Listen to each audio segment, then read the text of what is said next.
kalau membangun bisnis yang serius, kita juga harus belajar ya secara serius. Bukan berarti habis waktu kita belajar saja, tidak. Tetapi carilah ilmu yang lebih banyak ya, yang lebih komprehensif ya.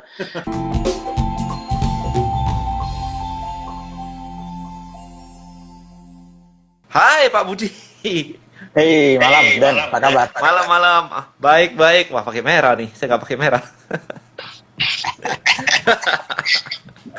Bisa Apa dengar kabar saya? Pak Budi? Baik-baik. Apa kabar Pak Budi? Baik-baik. Baik, baik, luar biasa. Luar biasa. Pak Budi ini kalau live sukanya pagi-pagi banget ya. Saya bangun tidur gitu, tahu-tahu udah live aja nih. Jam 8 itu. Jam 8. Iya, jam 8 Iya, biasanya. pagi. Oke. Well, oke. So ini teman-teman pada masuk semua, pada baru masuk ini udah lumayan nih, udah 100, hampir 140 ya, and still counting up.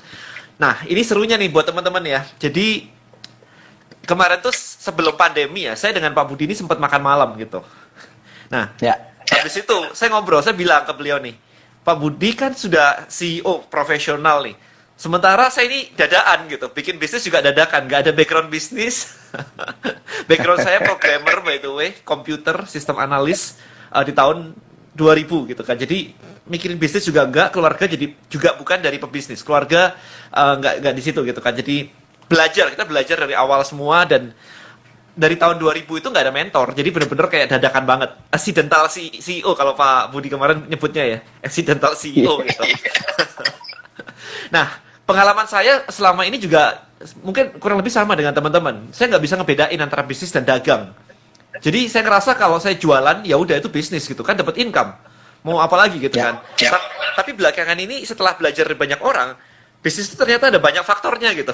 Ngurusinya ternyata banyak banget gitu kan. Nah, hari ini kebetulan kemarin saya ngelihat postingan Pak Budi nih yang tentang SBM Board itu, yang tentang 12 question to develop winning business kan. Kemudian kenapa sih kita nggak diskusi tentang ini ya, sambil bedah punya saya. Nah, kenapa bedah punya saya? Satu, saya pengen belajar sih, terus terang sih. Yang kedua adalah teman-teman ini kebanyakan kalau dikasih konsep nggak nangkep nih Pak Budi nih. Kalau dikasih konsep nggak nangkep, kalau dikasih satu-satu semua pada nanya, kan nggak mungkin kan? Kita 12 pertanyaan buat semuanya kan nggak mungkin juga. Jadi ya udah, teman follower saya di sini, audiens saya biasa, kita kasih framework, biarkan mereka ngerti frameworknya dan mikir sendiri abis itu. ya. Karena kalau nggak bisa mikir sendiri ya belum waktunya bikin bisnis gitu aja. Betul. Oke, so kurang lebih itu teman-teman. Hopefully Anda bawa catatan Suara saya semuanya dengar karena nggak, sesi ini jelas. Jelas. Oke. Jelas. Ya. Alright, kita mulai aja ya teman-teman, bawa note semuanya. Kita akan diskusi luar biasa banget. Jadi ini ada 12 pertanyaan, gimana sih ngebangun bisnis, winning bisnis gitu ya. Jadi nggak sekedar cuma jualan aja. Bedanya adalah kita pengen, mungkin Pak Budi bisa jelasin dulu deh, bedanya dagang kayak jualan biasa begitu dengan bisnis itu apa sih sebenarnya di perspektif kita nih maksudnya. Betul. Jadi sebetulnya kalau kita bicara secara umum, ini feedback nggak saya? Ada sedikit ya kayak cerit gitu. Iya, saya nggak ngerti juga. Kok kayak ada. Tunggu, saya coba. Dikit ya. Oke. Jadi kalau kita bicara bisnis, sebetulnya dagang Kita masih mantul suaranya ya. bisnis juga. Ah, suaranya masih mantul. Di saya sih oke aja sih. Cuman ada Saya kayak pakai cerit. handphone satu lagi ya. Saya bisa masuk Boleh, satu lagi ya. Boleh. Oke. Sekarang bisa dengar. Solid. Oke. Mantap. Kita ulangi buat teman-teman. Jadi saya Pak Budi, saya pengen tahu nih, bisnis beneran sama dagang di perspektif Pak Budi itu apa sih? Bedanya itu apa sih? Karena banyak nggak ngerti nih. Ya, jadi bagi saya sih dagang itu sebetulnya bagian dari bisnis. Oke. Ya. Jadi karena bisnis itu secara umumnya adalah kita menghasilkan suatu produk ya, atau memberikan sebuah produk atau jasa yang sebetulnya bisa kita berikan itu kepada konsumen kita yang memberikan nilai tambah, atau misalnya juga memberikan solusi kepada kebutuhan mereka. Oke, jadi sebetulnya dagang itu bagian dari bisnis bagi saya. Tapi yang sedikit membedakan itu adalah kalau dagang itu kan kita nggak mempunyai produk dan jasa sendiri, ya. Jadi kita tidak memproduksi, sehingga nilai tambahnya tentunya tidak banyak dibandingkan kalau kita memproduksi atau membuat produk sendiri atau jasa itu sendiri yang akan kita tentunya jual kepada konsumennya kita, misalnya ya. Jadi karena dari sisi dagang itu kan kita hanya sebetulnya mengambil keuntungan dari barang yang kita beli, lalu kita jual dengan harga yang lebih tinggi dan mendapatkan profit, kan gitu. Jadi nilai tambahnya nggak seberapa, hanya mungkin nilainya itu adalah nilai logistiknya, nilai kita membawa produknya ke mereka itu sesuai dengan kebutuhan mereka. Makanya kadang-kadang banyak orang yang mengatakan bahwa yang sebenarnya entrepreneur itu, ya, entrepreneur atau yang kata bisnis itulah harusnya memberikan nilai tambah yang lebih gitu. Bukan hanya sekedar dagang, tapi kita tidak juga boleh mengatakan bahwa orang yang dagang itu tidak berbisnis. Itu sebetulnya tetap aja bisnis bagi saya gitu. Itu yang membedakan itu adalah value added-nya. Nilai tambahnya itu lebih besar atau tidak. Kalau hanya dagang berarti nggak banyak nilai tambahnya tuh.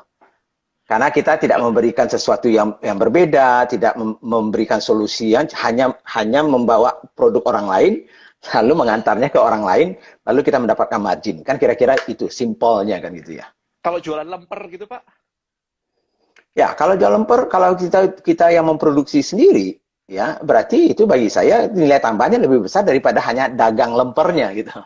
Dagang lemper dengan memproduksi lemper itu berbeda dari sisi nilai tambah.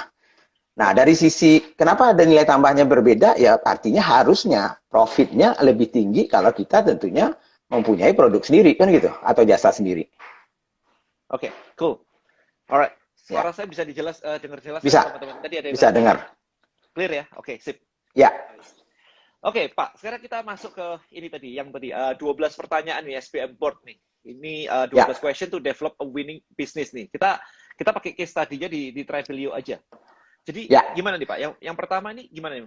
Maksudnya jadi gini, konsepnya dulu, konsep Smart Business Map itu. Jadi artinya bagi saya kalau saya mau mencoba melihat sebuah bisnis, apakah bisnis itu baik atau tidak, sehat atau tidak, salah satu alat yang paling suka saya pakai adalah Smart Business Map yang saya buat ini. Karena dari dulu pun sebetulnya di bisnis-bisnis besar saya pun sebetulnya konsep yang 12 pertanyaan itu sudah ada gitu ya. Cuman mungkin urutannya tidak seperti yang saya buat sekarang ini gitu. Nah, saya buat urutannya seperti ini 12 pertanyaan itu karena supaya mempermudahkan teman-teman yang mau membuat bisnis dari nol atau ingin memperbaiki bisnisnya atau membuat bisnisnya lebih baik. Makanya saya buatkan mappingnya. Bagaimana kita melihat sebuah bisnis itu sehat atau tidak, sehingga kalau kita misalnya mencek sebuah bisnis sehat atau tidak, 12 pertanyaan ini menjadi indikatornya, bisa menjadi indikator. Jadi kalau kita cerita soal misalnya kita pergi ke dokter melihat kesehatan kita, maka ini stetoskopnya, ini adalah temperaturnya, ini adalah tes darahnya, sehingga kita melihat indikasi sehat atau tidaknya kita atau penyakitnya itu di mana. Makanya 12 pertanyaan. Nah, kalau kita mau cek misalnya Trebelio misalnya ya, apakah ini bisnisnya baik atau tidak? Nah, kita bisa saja mulai dari pertanyaan ini kan gitu. Oke. Siap. Kita go through, Pak, satu-satu gitu ya, biar teman-teman tahu nih. Nah, betul. Nah, saya mulainya sebelum saya masuk ke pertanyaan nomor 1, jadi ada 3 modul di Smart Business Map. Satu ada playing field, itu istilahnya Trebelio ini bermain di mana sih sebetulnya? Playing field-nya apa? Nah, apakah dia ini main bola kah? Apakah main tenis kah misalnya ya? Apakah ini main pingpong kah? Itu playing field namanya ya. Nah, yang kedua adalah market landscape, kemudian yang ketiga adalah operational profitability. Nah, kita mulai aja dulu, sebelum masuk ke pertanyaan nomor 1, saya akan tanya dulu untuk kode ini. Trebelio ini kalau kita lihat bisnisnya itu apa sih kategorinya? Kategori bisnisnya apa? Yes, internet gitu Pak. Platform. Internet. Oke, kira-kira apa sih yang dilakukan oleh Trebelio ini? Supaya saya mau Jadi, lihat nih, platform oke, tapi apakah ini jasa kah, apakah dagang kah, apa itu? oke, jadi Trebelio itu pengen bikin kategori baru. Jadi kita menggabungkan Oke, antara e-commerce kayak Tokopedia dan sebagainya begitu, sama oke, grup kayak Facebook Group. Jadi kita kawinkan dengan nama baru oke, yaitu Tribe Commerce namanya. Mindset kita ini latar belakang terciptanya playing field ya Pak ya. Jadi gini, saya ya, lihat kalau zaman dulu orang transaksi pakai barter, tapi itu problem banget. oke, Habis itu muncul mata uang. Habis mata uang ya, kita transaksi biasa, habislah muncul internet. Nah, ya, ketika ada internet, ada e-commerce, orang harus bikin website, online shop, mahal, ya, ribet, butuh developer. Akhirnya ya, evolusi berikutnya muncul marketplace. Nggak usah bikin, tinggal sign up, gratis, bayar, upload, selesai. Nggak usah bayar, upload, selesai. ya, Cuman betul, habis itu muncullah perang harga, karena satu barang bisa di-search, muncul sehalaman, diurutkan berdasarkan harga termurah. Maka saya ya, berpikir, what next after ini? Harus semudah hmm. e-commerce, harus bisa sign up, upload produk, tapi dibuat komunitas kayak zaman BBM zaman dulu. Pin BBM itu kan nggak ada Oke, perang harga waktu itu, 2010, betul, 2012. Nah, jadi betul, konsep itu saya bawa ke sekarang. Ada sebuah oke, platform universal, bentuknya kayak ya. Tokopedia sama Facebook Group ini merit jadi satu gitu. Tribe Commerce playing field-nya. Jadi ini seperti platform teknologi begitu. Yes. Oke, katakanlah kita masukkan ini sebagai kategori platform teknologi ya. Oke. Platform teknologi. Nah, pertanyaan nomor satu itu what is the problem? Sebetulnya what is the problem you're trying to solve? Nah, sebetulnya kode ini kan sudah mulai ngomong tadi tuh. Oke. Sebetulnya apa sih yang Anda temui sehingga Anda tiba-tiba kok mikir ini ada banyak problem nih. Yang selama ini pada saat saya melakukan ini problemnya ini. Sehingga saya pikir ini harus ada solusinya. Kan itu. Jadi kalau saya tanya what is the problem? Apa sih Trebelio ini akan menyelesaikan problem yang mana nih sebetulnya? Oke, simple said kita adalah kita mau melawan perang harga, gitu. Oke. Oke. Jadi let's say sesimpel itu dulu ya, sesimpel itu. Jadi Tribelio itu sebetulnya sebuah solusi. Itu sebetulnya masuknya di pertanyaan nomor 3 kan sebetulnya. What is the solution? Tapi kenapa sebetulnya? Kenapa saya mulainya dari problem dulu? Karena kebanyakan teman-teman ini kan hobinya buat produk dulu, Oke, baru setelah itu dijual kan gitu. yes, bener Nah banget. kan gitu. Nah Ya, baru dicari-cari pasarnya. Padahal kan lebih baik kita cari dulu problemnya. Berarti setiap ada problem, biasanya akan ada needs. ya, Karena needs itu kebutuhan itu biasanya timbul kalau ada problem. Misalnya kebutuhan saya minum, itu kalau saya nggak haus, itu mungkin nggak ada gitu. Jadi ya, problemnya haus, needs-nya itu adalah minum, solusinya adalah air. Kan kira-kira kan gitu. ya. Nah Coca-Cola, makanya Pak. tadi itu, nah misalnya kan gitu ya. Jadi what is the problem you're trying to solve? Oke, berarti misalnya Tribelio adalah sebuah platform teknologi yang bisa membantu ya para entrepreneur ya, misalnya transaksi Ya, berdagang misalnya ya, tanpa harus perang harga. ya, Let's say itu dulu. Kan itu yes. ya. Ya, Secara nutshell-nya gitu ya. ya. Nah, pertanyaannya adalah, yang kedua nih, di playing field ini, pertanyaan saya adalah, who has the problem? Siapa yang punya problem ini sebetulnya? Jadi artinya Oke, itu sebetulnya adalah siapa targetnya yang akan oke. memakai Tribelio ini nantinya? Siapa itu Oke. orangnya? Paling gampang adalah merchant dari marketplace. Itu paling kuat banget. Karena Oke, mereka di tapi kan, marketplace perang harga. I Kedua ya see. orang-orang Tapi yang kan, jualan online, oke, orang jualan online sama agent trade. merchant yang ada. Jadi berarti dua-duanya, merchant sama, oh jadi ini betul-betul orang yang jual, bukan yang pembeli berarti ya? Penjual, Pak. Penjual. Ya. Targetnya Penjualnya ya, oke, penjualnya. Ya, merchantnya, oke. ya, Jadi targetnya adalah penjualnya, misalnya ya, penjualnya atau merchantnya ya. ya. Ada nggak kategori khusus merchant yang mana yang betul-betul sebetulnya tepat untuk memakai solusi ini? Atau semua merchant bisa? Kita mikirnya sih semua merchant bisa ya. Semua merchant bisa ya. Semua merchant Misalnya bisa. merchant mobil bisa nggak? Nah, kayak Harley Davidson jadinya misalkan. Itu tribe commerce banget. Tribe banget, Oke. komunitas banget gitu. Jadi Tapi kan idealnya merchant itu adalah kan mereka makanya jadi luas yang banget ya.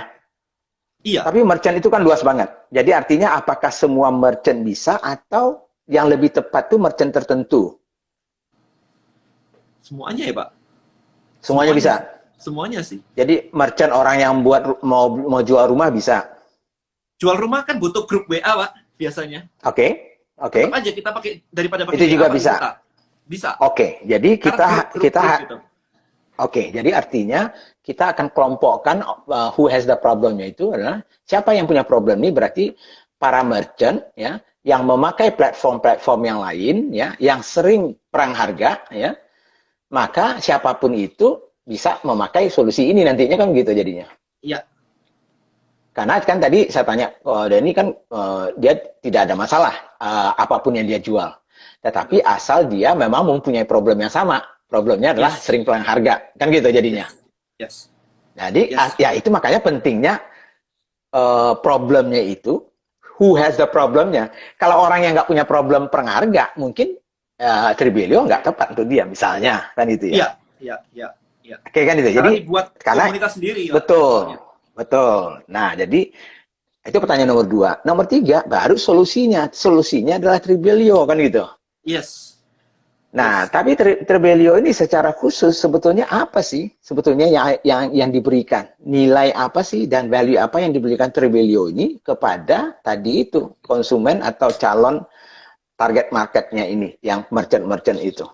Value-nya ya. Kita bisa membuat komunitas eksklusif dari para membernya si merchant. Pembelinya atau prospeknya dimasukin jadi satu, dan di Tribelio itu bisa di-broadcast omni channel. Jadi mulai dari email bisa, push notification, nanti ada chatting. Jadi bisa di-broadcast. Kalau pakai jualan pakai marketplace, broadcastnya agak susah. Habis itu pakai Facebook nggak bisa di-broadcast. Pakai grup Telegram ya bisa sih, tapi habis itu nggak ada tempat jualannya, nggak ada tempat produknya. Gitu. Jadi produk sama komunitas jadi satu, dan kita bisa komunikasi lancar itu. Kalau saya tanya misalnya value apa yang paling menonjol yang diberikan oleh Tribelio ini kepada konsumennya. Konsumen itu adalah merchantnya kan berarti ya? Yes, kalau itu 2 Pak berarti. Database milik kita. Berarti kita memiliki, kita bisa download, kita bisa apapun karena milik kita. Dan yang kedua komunikasi lancar karena bisa broadcast. Jadi 2 itu. 2 itu yang paling menonjol gitu ya kan? Kuncinya di situ. Kuncinya situ ya. Jadi solusi ini, pertanyaan saya adalah, misalnya ada nggak solusi yang beredar di pasar yang ada sekarang ini? Kompetitor yang persis seperti Tribelio atau minimal mirip seperti Tribelio. Ada nggak? Kalau database doang, orang pakai email marketing, Pak. Mailchimp, gitu. Tapi itu, berarti tambahan satu lagi sih tadi. Bentuknya kan komunitas ya, jadi orang itu saling kenal gitu loh. Jadi bentuknya kayak Facebook group, tapi bisa kita bisa broadcast gitu. Kalau pakai WA group, database-nya bukan punya kita dan nggak bisa di broadcast. Pakai Telegram juga nggak bisa gitu. Kalau posting memang ada notifikasi, tapi broadcast ke email itu nggak bisa. Pakai Facebook group juga nggak bisa. Jadi komunikasi broadcast hanya di email kayak Mailchimp, Aweber, GetResponse, itu kayak begitu sih. Tapi kalau e-commerce doang itu nggak bisa. Kita nggak punya database-nya. Database milik Tokopedia. Jadi kelemahan dari situ saya gabungin jadi Tribelio itu. Jadi kayak social media tapi database milik si pemilik komunitas dan bisa broadcast. Apakah ada nggak yang platform yang seperti itu juga di luar sana? Nggak ada. Komunitas kita ngomong Facebook group, Telegram group, WA group, Kaskus paling kuat. Masing-masing semuanya tidak ada yang bisa memberikan database. Nggak boleh. Jadi sebetulnya salah satu kekuatannya itu adalah database itu milik masing-masing kita berarti kan? Yes. Masing-masing milik yang pemakainya Tribelio kan gitu? Iya, chief, kita nyebutnya chief, kepala sukunya. Kepala sukunya, Nah, jadi kita sudah masuk nih kira-kira. Nah, itu pertanyaan nomor 3 ya. Nomor 4 pertanyaan saya adalah how big is the market? Nah, itu pertanyaannya, seberapa besar sih sebetulnya pasar Tribelio ini? Ya, karena kalau misalnya saya mau invest di Tribelio ini, saya pengen tahu potensialnya Tribelio ini seberapa sih sebetulnya ke depannya. Kalau kita ambil dari segmen hanya penjual atau merchant dari marketplace aja, Tokopedia itu hampir 10 juta orang. Dari sisi ini aja, merchantnya aja gitu. Belum dari kayak marketplace yang lain, tapi ya ada overlap udah pasti kan. Mau di Shopee, mau di Blibli, mau di Lazada, Bukalapak dan sebagainya. Itu baru di situ. Belum yang nggak ada datanya adalah penjual di Instagram, itu belum ada datanya sih, nggak bisa dicari itu juga. Jadi kurang lebih itu. Marketplace itu sekitar belasan juta lah, mungkin ya 15 Oke. jutaan. Jadi Just itu dari sisi dianggap itunya. sebagai pasarnya sendiri, marketnya Tribelio berarti itu juga. Iya, iya, iya, itu exactly itu kan. Oke. Nah, kalau kita lihat misalnya dari sisi monetizing-nya, ya, Oh sorry Pak, itu cara baru Indonesia ah, Pak. Sorry Pak, itu baru Indonesia Pak. Tapi kalau kita ya, mau ke luar negeri itu kan nggak ada limitation karena kita platform gitu aja. Bukan sesuatu yang kayak Tokopedia harus ngumpulin gimana-gimana. Kita just ya berarti kayak ini platform bisa kayak Facebook gitu. keluar juga, bisa keluar dari Nggak Indonesia berarti. bisa. Bahasanya juga udah Inggris Indonesia habis ini.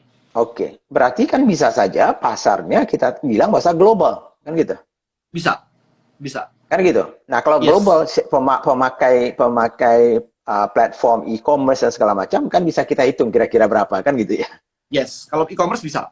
Ya, Nah, kan gitu ya. Kalau memang gitu kita anggap itu dulu. Nah, dari ya, sisi situ itu kan dari sisi jumlah dari mungkin merchant-nya ya. ya, Tapi kan saya akan melihatnya kan kalau misalnya saya sebagai investor, saya akan melihat oke lah yuk Anda bisa dapatkan misalnya 10 juta, 20 juta, 100 juta misalnya pasarnya.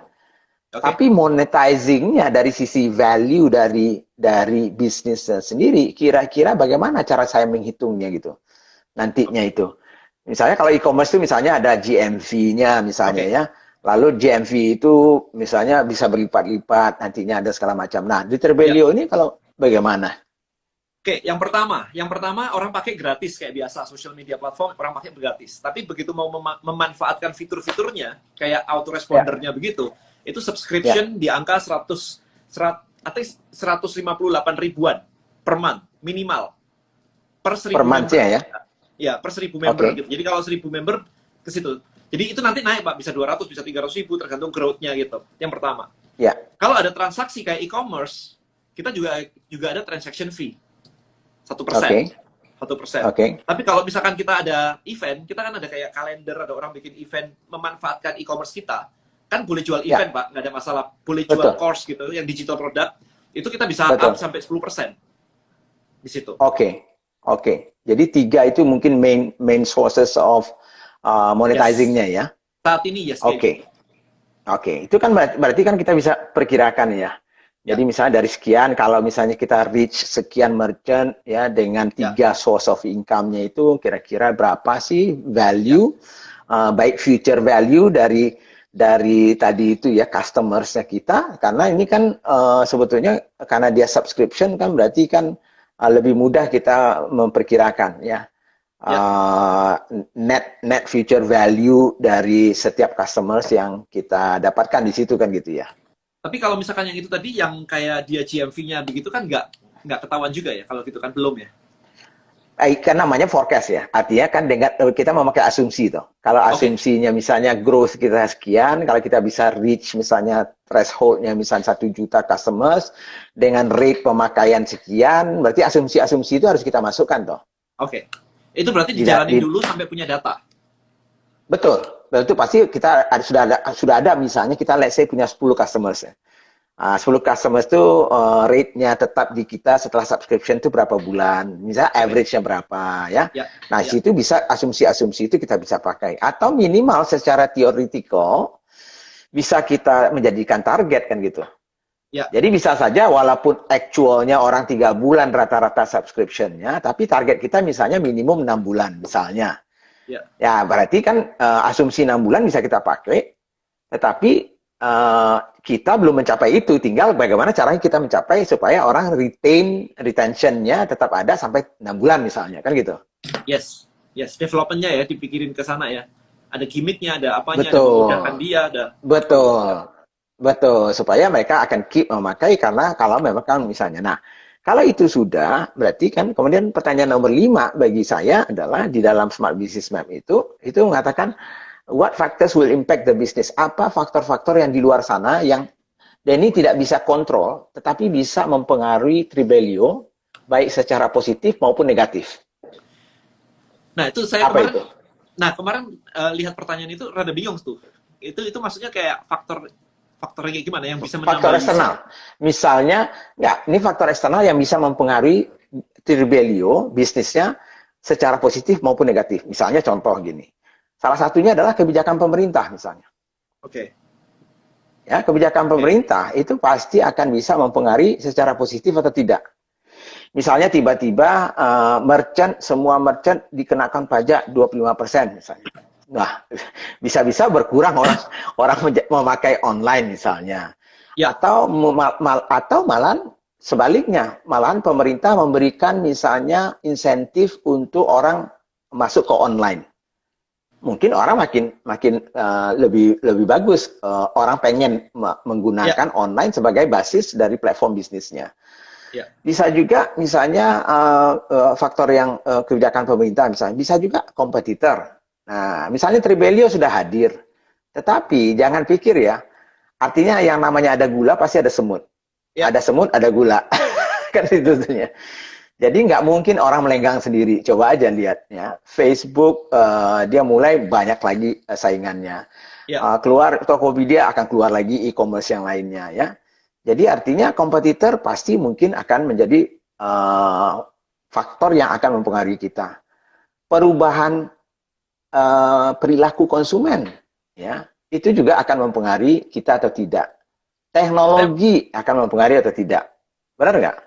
yes, saya melihatnya sih kalau misalkan dari faktor psikografis user, Ya, user itu masih positif untuk semakin banyak belanja online. Itu satu hal. oke. Nah, Ya, COVID itu membantu accelerate itu. Jadi dengan ya, COVID betul, pembelajaran online tuh naik luar biasa banget.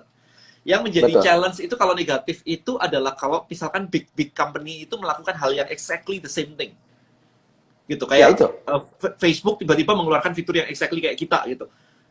Bubar Ya. gitu kan. Dan Tapi dan tidak akan heran saya kalau mereka melihat itu sebuah pasar, ya coba lihat apa yang dilakukan Facebook sekarang. Marketplace-nya aja sudah ada tuh. ya, ya, ya, exactly. Sekarang Messenger aja sudah mau digabung-gabungkan dengan yang ini, dengan itu, dengan Ya, Instagram. ya, ya, Iya kan ya? ya. Nah, ada satu hal yang mungkin saya bilang lebih apa ya eh, menguntungkan begitu. Karena Facebook itu tidak mungkin memberikan database ke kita. Oke, Itu yang oke, dipegang banget tuh. Database itu nggak mungkin dikasih ke kita gitu. oke. Itu yang Tapi satu hal. mungkin nggak? Nah, oke lah, mungkin Facebook tidak, mungkin Twitter tidak, mungkin yang lain tidak. Tapi mungkin nggak ada startup baru yang tiba-tiba akan membuat yang seperti ini, ya, Oke, yang mungkin bisa memberikan value yang lebih lebih bagus lagi. Kan bisa aja, bisa aja. Bisa aja. bisa kan? Let's say gini. Nah, Let's say Gojek ya, tahu-tahu bikin kayak begitu. Bisa aja sih. bisa kan? Tapi ya, tapi gameplaynya berbeda. Karena kemarin sempat analisa, Tokopedia membuat kayak semacam social media di dalam Tokopedia-nya itu juga nggak terlalu bagus hasilnya. DNA-nya beda. Ya, DNA betul. orang Tokopedia itu shopping, nyari produk kan. Kalau di kita itu untuk hangout community soalnya, diskusi apa gitu. Betul. Nah, itulah gunanya sebetulnya yang kita uniqueness-nya kita. Nah, itu pertanyaan nomor 6. Why do people choose you? Kan gitu ya. Kenapa sih orang memilih kita? Ya kan gitu ya. Ya, Let's say misalnya Facebook punya marketplace juga toh. ya, Tapi ya artinya jarang saya melihat orang pakai marketplace-nya Facebook ya. Minimal sampai yes, sekarang. yes. Iya kan itu ya. Pasti ada dikit, ya, Kenapa? Ya karena ya orang pahamnya Facebook itu adalah sosial media untuk yes, ini gitu.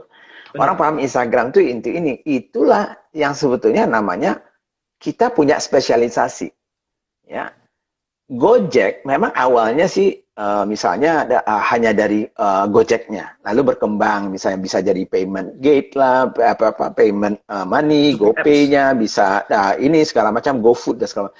Kalau dia masih menggunakan platform yang sangat memberikan value added, bagi saya sih nggak ada masalah. Tapi kalau dia keluar dari jalur seperti Tokopedia mau buat sosial media, itu jarang sekali saya lihat berhasil. Jarang sekali Yes, yang seperti itu berhasil. Kan gitu, karena specialty-nya itu. Nah, ya, Tribelio berarti menurut saya pertanyaannya adalah apa sih kelebihannya tadi? Salah satu yang sulit sekali sebetulnya itu adalah sharing database kan gitu. ya, Itu yang paling sulit sebetulnya. Even Grab maupun dengan Gojek pun, kita pakai GoFood sekarang ini misalnya ya. Itu kan nggak bisa saya dapatkan data, walaupun data saya sendiri gitu. nggak bisa. Itu, Yes, kan, malah sekarang kan dia jualan data sekarang itu, GoFood itu. Kemarin itu mahal juga itu, datanya 150 juta, 200 juta, itu jualan data, kayak Nielsen jadinya. Iya, iya. Nah, ini banyak yang nanya kayak gini nih Pak, ini termasuk salah satu yang di komen tadi, gimana kalau ada undang-undang perlindungan data? Kita nggak ada masalah, kita sesuai legal semua, GPDR dan sebagainya, itu adalah kalau Anda sign up ke Tribelio, itu ada term, itu kan, ada policy-nya itu loh, privacy policy Disclaimer, semuanya, harus ada disclaimer-nya. Iya, privacy Betul. policy-nya ada semuanya, bahwa Anda dengan sign up itu Anda ada inilah, term and condition-nya, itu Betul. ada semua. Dan itu sesuai Betul. ketentuan semua, nggak ada masalah. Betul. Jadi kalau saya lihat misalnya Tribelio ini, kalaupun misalnya ada yang mau masuk misalnya ya, mungkin agak sulit kalau mereka itu terutama yang besar ya, yang dari sisi uniknya Tribelio berbagi database. Data. Ya. Jadi itu masuk pertanyaan nomor 6 tadi itu adalah why do people choose you? Kenapa saya harus memakai Tribelio? Kenapa nggak saya kombinasikan saja antara Facebook dengan ini bla bla bla? Kan itu jadinya. Ya. Jadi artinya diferensiasinya. Karena Tribelio ini juga cukup unik gitu ya. Kalau tadi benar ya, tidak ada yang direct competition ya. Saat ini belum. Kalau benar, oke, minimal saat ini berarti sebetulnya sudah cukup pembedanya sudah cukup besar gitu. Tinggal bagaimana Tribelio ini betul-betul mempertajam perbedaannya itu, sehingga yang kata Kode ini tadi itu, kalau memang ini adalah sebuah kategori baru, ya makanya Tribelio itu harus mengklarifikasi kategori ini apa namanya. Dan Tribe ini commerce, saya yang pertama. Tribe commerce, oke. Jadi let's say ada e-commerce, ada tribe commerce, ada a-commerce misalnya. Ada yang sosial media, ada yang misalnya yang lain-lain itu. Oke, tribe commerce misalnya. Jadi kalau tribe commerce itu menjadi sebuah kategori baru, ya, kita harus punya yang namanya itu core perbedaan antara kategori itu dengan kategori yang lain. Nah, ya kan itu. Nah, dan kita karena Tribelio itu adalah yang pertama di situ, yang mana yang betul-betul specialty-nya kita. Tribelio itu maksud saya itu. Jadi kalau kita lihat pembeda yang paling utama tadi itu yang mana? Yang 3 itu kali ya? Database, kemudian komunikasi. Tribe itu tadi kan? Tribe itu tadi sama komunikasi dan e-commerce. Jadi oke. Jadi kalau saya lihat yang paling membedakan, kalau e-commerce orang bisa pakai e-commerce, yang lain-lain. Pada prinsip itu. Komunikasi sebetulnya orang bisa pakai komunikasi. Cuma perbedaannya mungkin Tribelio adalah mempermudah semua komunikasi channel itu bisa disatukan. Itu yang kalau saya lihat. Benar nggak? Artinya komunikasi dari Facebook dengan Instagram segala macam itu bisa disatukan kan? Ya. Atau tidak? Bentar. Komunikasi itu maksudnya gimana? Orang chatting di Instagram masuk di Tribelio gitu? Ya, jadi artinya kalau kita cerita misalnya seperti omnichannel itu, kan berarti kan dari manapun datangnya komunikasi itu, apakah itu dari Facebook channelnya, apakah dari Instagram, itu menyatu di satu tempat. Jadi bisa kita kontrol, bisa kita manage di satu tempat, dan datanya juga bisa masuk di satu tempat itu. Oh, enggak. Kalau di kita itu, kita mikirnya gini, omnichannel versi kita adalah kalau misalkan kita pakai MailChimp, itu kan berarti kita benar-benar pakai MailChimp, orang disuruh daftar email, kita cuma email aja begitu kan, broadcast email. Itu kan berarti satu channel. Nah, kalau orang join di Tribelio, kita bisa broadcast email, kita bisa broadcast push notification karena ada apps-nya, dan kita di dalam Tribelio ada chat-nya juga. Jadi kan orang chatting di situ, itu kita bisa broadcast di situ dari sistem Tribelio-nya. Oke. Jadi kalau nggak buka email ya, tahu-tahu ada gitu kan, notification gitu. Ya, kalau dari Facebook bagaimana cara masuknya? Kalau dari Facebook, enggak. Kalau dari Facebook itu mereka harus diundang untuk masuk ke Tribelio dulu. Oke, jadi tetap harus masuk ke Tribelio dulu gitu ya? Supaya datanya kita ambil. Oke. I see. Jadi saya pikir bisa lewat yang ada yang di Facebook, tetapi bisa connect langsung misalnya dengan Tribelio-nya gitu. Sehingga mereka nggak perlu lagi diundang. Database-nya nggak dapat. Kalau saya misalnya. Facebook nggak bisa Facebook nggak bisa kasih data soalnya. Oke, dia tidak bisa nyambung ya datanya. Oke, fine. Mungkin Oke. Ya, tapi kan kalau saya membayangkan ya, kalau misalnya mau lebih Yahud lagi istilahnya itu ya. Artinya kita kan tidak perlu, artinya ini masalah, makanya saya melihat itu, apa sih yang membedakan? Sekarang memang sudah berbeda, ya, karena memang ini semacam kategori baru lah, ya. Tapi kalau saya mau improve kategori ini, Artinya apa? Saya nggak perlu membangun saya nggak perlu membangun follower lagi di Facebook atau di Instagram atau di Twitter ya. Mereka semuanya itu bisa masuk ke Tribelio misalnya ya, di mana saya bisa chatting di situ, bisa ini, dan walaupun saya nggak bisa ambil misalnya database-nya Facebook, tapi begitu mereka masuk, tapi saya bisa connect mereka masuk ke situ, maka mereka bisa sebetulnya mendaftar di Tribelio-nya tanpa saya Oh, harus mengundangnya gitu. bisa Nah, Pak. gimana Jadi gini, caranya? Bisa? bisa Pak. Oke, Jadi gimana? planning itu di bulan November, di bulan depan. Oke, Banyak orang itu jualan di Instagram saat ini. Nah, ketika jualan di betul, Instagram, mereka pasang linknya di bio, Pak. Jadi di betul. bio, klik di bio saya untuk WA atau untuk Ya, ke marketplace saya, ke Shopee saya, gitu. Jadi ya, dua itu, antara komunikasi atau belanja di marketplace. Nah, kita di dalam Tribelio kan ada e-commerce-nya nih. E-commerce-nya ini ya. bisa dibuat link yang akan dipasang di Instagram. Nah, ya kan Jadi seperti numpang. itu. Jadi, Ya, itu bisa. betul. Bisa. Jadi nanti orang Bisa udah ya, punya followers banyak, tinggal pasang itu betul. aja. Kalau mau beli di linkku aja, diklik, itu bisa Ya, shopping tanpa join Tribelio. oke, Gitu. oke. Tapi Tapi database-nya, begitu shopping kita minta data. Kayak biasa, alamat kirim, nama, email, betul, biasa betul, gitu.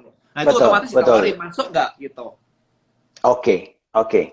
Jadi, ya, yang saya cerita soal why do people choose itu kan sebetulnya adalah bagaimana produk atau jasa kita ini berbeda dengan kompetitor. Kan itu intinya. Sebab Yes. kalau kita nggak ada kompetitor, artinya yang paling murah biasanya yang akan dicari kan gitu ya. Yes. Kalau sudah itu kan sudah komoditas kalau nggak ada perbedaan. Ya. Yes. Nah, Jadi, jadi makanya kalau jualan di yang namanya jualan di e-commerce itu orang perang harga semua ya karena semuanya sama aja gitu ya. exactly. Ya cari harga gitu ya. Yes. Jadi saya ngelihatnya gini sih, kalau misalkan dikasih link di dalam Instagram, terus diklik masuk ke marketplace, sebenarnya orang tuh cuma mau jualan, ya kan? Jualan. Nah, jualan itu Ya, kan ada dua pilihan, either marketplace atau website sendiri. betul. Marketplace karena mudah dan murah dan terpercaya, karena aman. Betul. Kalau website sendiri Betul. kan mahal, mau bikin sendiri juga orang nggak ngerti mau pakai platform apa, bikin website sendiri. Ya udah marketplace Betul. gitu. Tapi kalau di Betul. Tribelio punya shop, di mana orang register, upload produk kayak marketplace, dan linknya ditaruh di Instagram, itu juga Ya. murah, nggak ada biaya. Diklik langsung masuk Ya. shop sendirian. Tanpa ada Ya. kompetitor-kompetitor lagi, udah. Betul, betul. Itu kelemahannya kalau e-commerce kan itu. Yes. Karena begitu orang masuk ke tokonya ada ribuan di situ yang jual barangnya sama gitu ya. Exactly. Jadi kayak saya sudah tahu tuh kalau tipe discount hunter itu pasti larinya ke Tokopedia gitu. Yes. Misalnya contohnya ya. Kita sudah tahu tuh e-commerce ini itu itu tipenya adalah discount hunter. Kalau ini mencari yang keaslian, kalau ini mencari ini kan gitu ya. Iya, iya. Nah, iya. kalau kita sebagai merchant, sebagai penjual, tentunya kita nggak pengen dong kalau bisa nggak harga itu dibanding-bandingkan gitu ya. Iya, iya. Maupun kita mau jual murah atau tidak, yang penting kita nggak mau dibandingkan karena kalau sudah ada pembanding, mereka lihat kiri kanan kan itu kelemahannya kan itu. Ya. Tapi once orang masuk ke funnel itu saja, misalnya Tribelio, misalnya kita punya toko sendiri misalnya atau beli di situ, ya nggak ada pembandingnya ya. Sehingga Ya. lebih mudah juga kita mengconvince mereka dengan value yang kita berikan itu kan gitu. Iya. Exactly kayak gitu. Nah. Idenya kayak begitu. Jadi Ya, ya. teman-teman yang ini ada yang nanya kurirnya murah nggak ada hubungannya sebenarnya. It's your business gitu. Kita cuma platform aja. It's your own business. Ketika Anda tidak lagi perang harga, Anda punya profit margin di situ. Mau disubsidi Betul. ongkos kirimnya terhadap barang Anda sendiri nggak ada masalah loh. Betul, betul, betul. Karena itu kan separate cost, biaya yang berbeda. Biasanya di online itu kan selalu dipisahkan kecuali kita membuatkan program khusus ya untuk promo, misalnya free ongkir, entah kita subsidi, itu lain persoalan ya, lain persoalan. Tapi pada intinya adalah kalau kita misalnya bisa mendapatkan database ya. Kemudian kita bisa menjual dengan caranya kita sendiri tanpa harus ada persaingan yang ada seperti di e-commerce biasa, itu menjadi sebuah kelebihan kan jadinya. Ya. Diferensiatornya istilahnya uniqueness-nya itu bagi saya itu Tribelio itu artinya bagi saya adalah kita punya data sendiri tadi itu. Itu kayaknya sih itu yang lebih, kalau saya melihatnya itu yang mungkin yang paling kalau saya sebagai merchant itu paling utama ya. Kemudian setelah itu kemudahan saya untuk bisa connect dengan calon konsumen saya di platform ini kan gitu. Yes. Satu tambahan nih, Pak Budi, yang cukup menarik sebenarnya adalah karena kita sebenarnya officially sudah kerjasama dengan Facebook. Jadi setiap Oke. orang yang daftar di dalam platform kita, di dalam tribe kita lah ya, komunitas kita, data ini bisa kita synchronize ke Facebook dan bisa kita iklanin, Pak. Ya, Jadi merchant, ada orang datang, lihat-lihat di situ, terus oke, aku join ke grup nih. Begitu join di grup, dia buka Instagram, iklan kita bisa muncul di situ. Retargetingnya udah jalan. Langsung, I otomatis. see. Itu Ya, nggak ada ya, tempat ya, lain, ya, Pak. ya, ya. Di mana-mana nggak ada. Ya, jadi betul-betul bisa untuk itu aja. Berarti sudah nggak meleset kemana-mana kan berarti ya? Iya, exactly the same person yang udah join kemarin buka Instagram kayak, hey kamu kan baru join komunitasku nih, congratulations, selamat datang dan sebagainya. Gitu. Itu bisa dilakukan. Kalau orang join WA kan nggak bisa, gitu. Tahu-tahu buka Instagram Betul. ada iklan dari saya, itu nggak bisa, gitu. Ya. Karena Ya, kita punya ya. database itu tadi. Oke. Oke, itu yang bagi saya tuh misalnya itu pembedanya. Kemudian ya tadi itu nomor 7 itu how do you sell your product? Artinya ini how do you sell product ini artinya adalah kalau Tribelio itu dianggap sebagai sebuah produk. Jadi caranya Kodeni sebetulnya menggait orang mau menggunakan Tribelio ini bagaimana sih kan itu? Saya punya beberapa strategi, yaitu yang pertama itu adalah saya punya course, ada kemarin baru launching juga yang list building black book. Oke. Ini. Ya, ya, saya Kemudian lihat ada course-nya semuanya. Nah, di sini ngajarin strategi bisnis secara fundamental, bikin kolam ikan dan sebagainya gitu kan, bikin komunitas gitu, itu pakai ini. Sehingga kalau mereka Betul. mengerti ini, mereka mau nggak mau Betul. akan beli, akan menggunakan Tribelio. Kalau nggak pakai Tribelio ya boleh pakai yang lain, tetapi yang lain pisah-pisah jadinya kan. Kayak Mailchimp, kayak Facebook Group, jadi pisah-pisah dan ribet gitu. Gitu sih. Jadi kita edukasi. Nah, kemudian kita juga bikin ini for net miles-nya ini. Kalau pakai Tribelio dan belanja berhasil menjual lewat shop-nya 1 miliar, 1,5 miliar sih. Kita akan kasih award kayak begini. Gitu. Dan ditunjang berarti dengan social itu semacam customer retention-nya, customer service, customer apa namanya ya, engagement lah ya. Itu kan buat yang di dalam, Pak. Kalau buat yang di luar, ini kan jadi mimpi, Pak. Orang luar kan melihatnya, wah, pakai Tribelio bisa dapat 1,5 miliar nih. Bisa, kita ajarin lewat sini, lewat course-nya semuanya. Kita ajarin. Sampai nyampe segitu, gitu. Jadi buat marketing dream-nya di situ. Ya. Oke.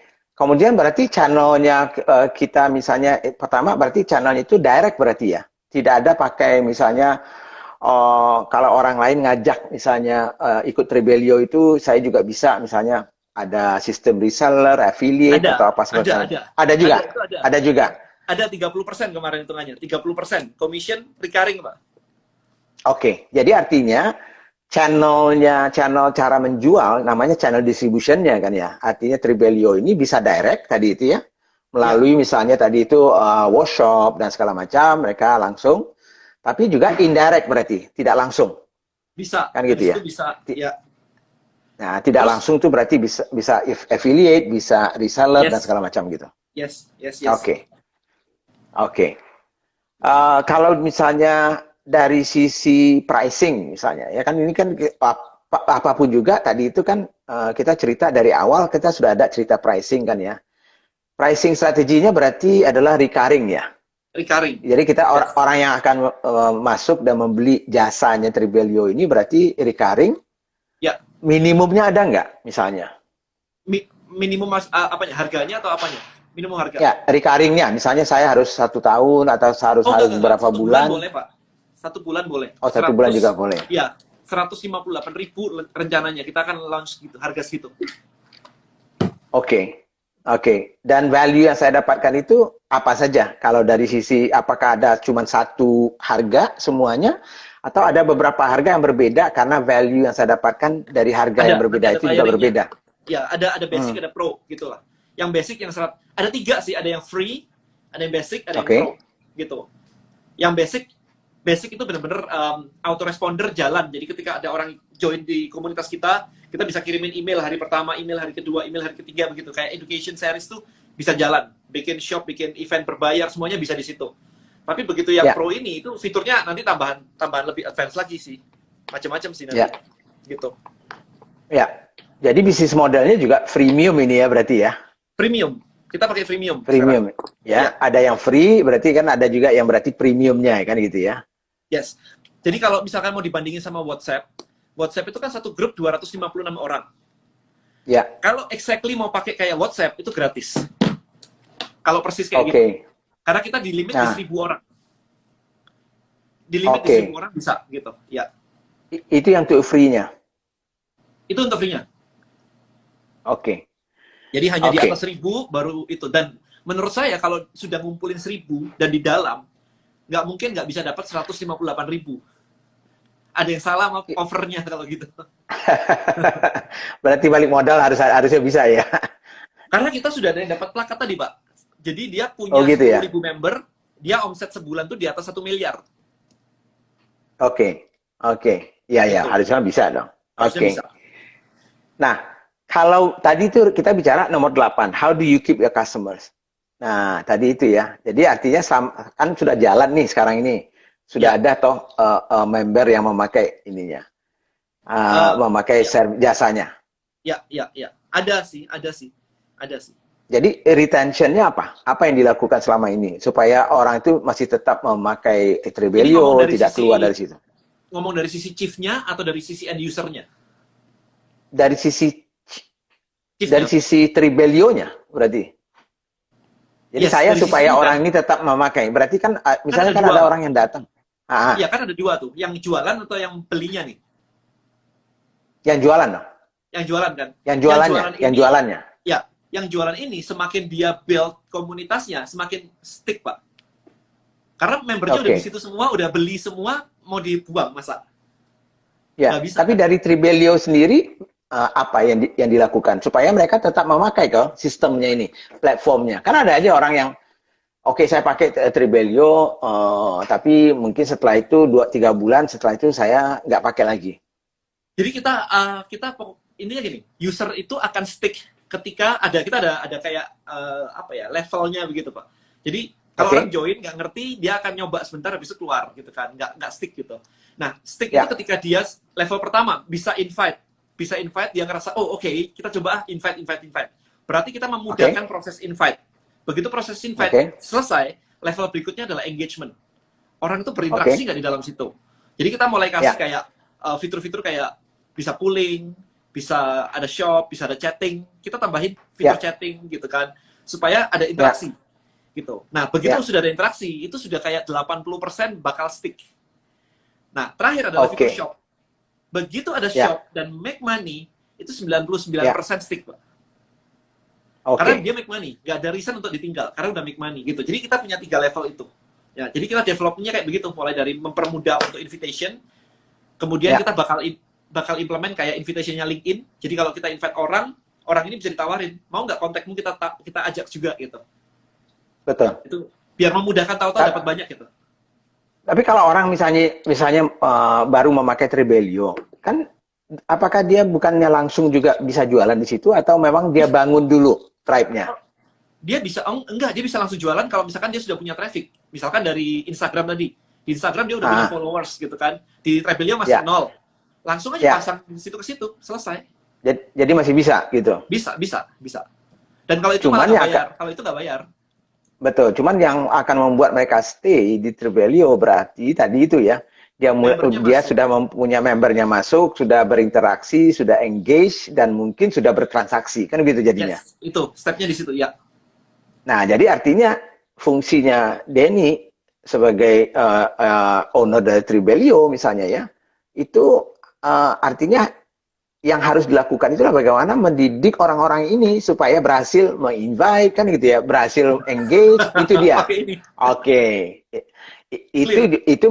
Itu sebetulnya adalah bagian dari istilahnya saya itu customer tadi itu retention customer service-nya itu di situ. Karena mereka akan stay kalau mereka akan merasa berhasil kan gitu. Yes, benar. Betul kan ya? Oke. Ya. So itu sih yang pertanyaan nomor 8. Nah, 9, 10, 11, 12 itu operational profitability. Nomor 9 itu caranya Trebelio sendiri ya juga menghasilkan uang. Kan tadi itu kan dari membership, dari ini segala macam. Ya. Kalau mau growing lebih besar lagi apa yang dilakukan? Kalau sekarang sih masih ini ya. Kalau sekarang mau lebih besar lagi ya, di I think user acquisition Pak. Kalau user acquisition gede, dia kan ikut gede ya, karena itu semua ada gitu kayak event, event berbayar Hmm, kita dapat.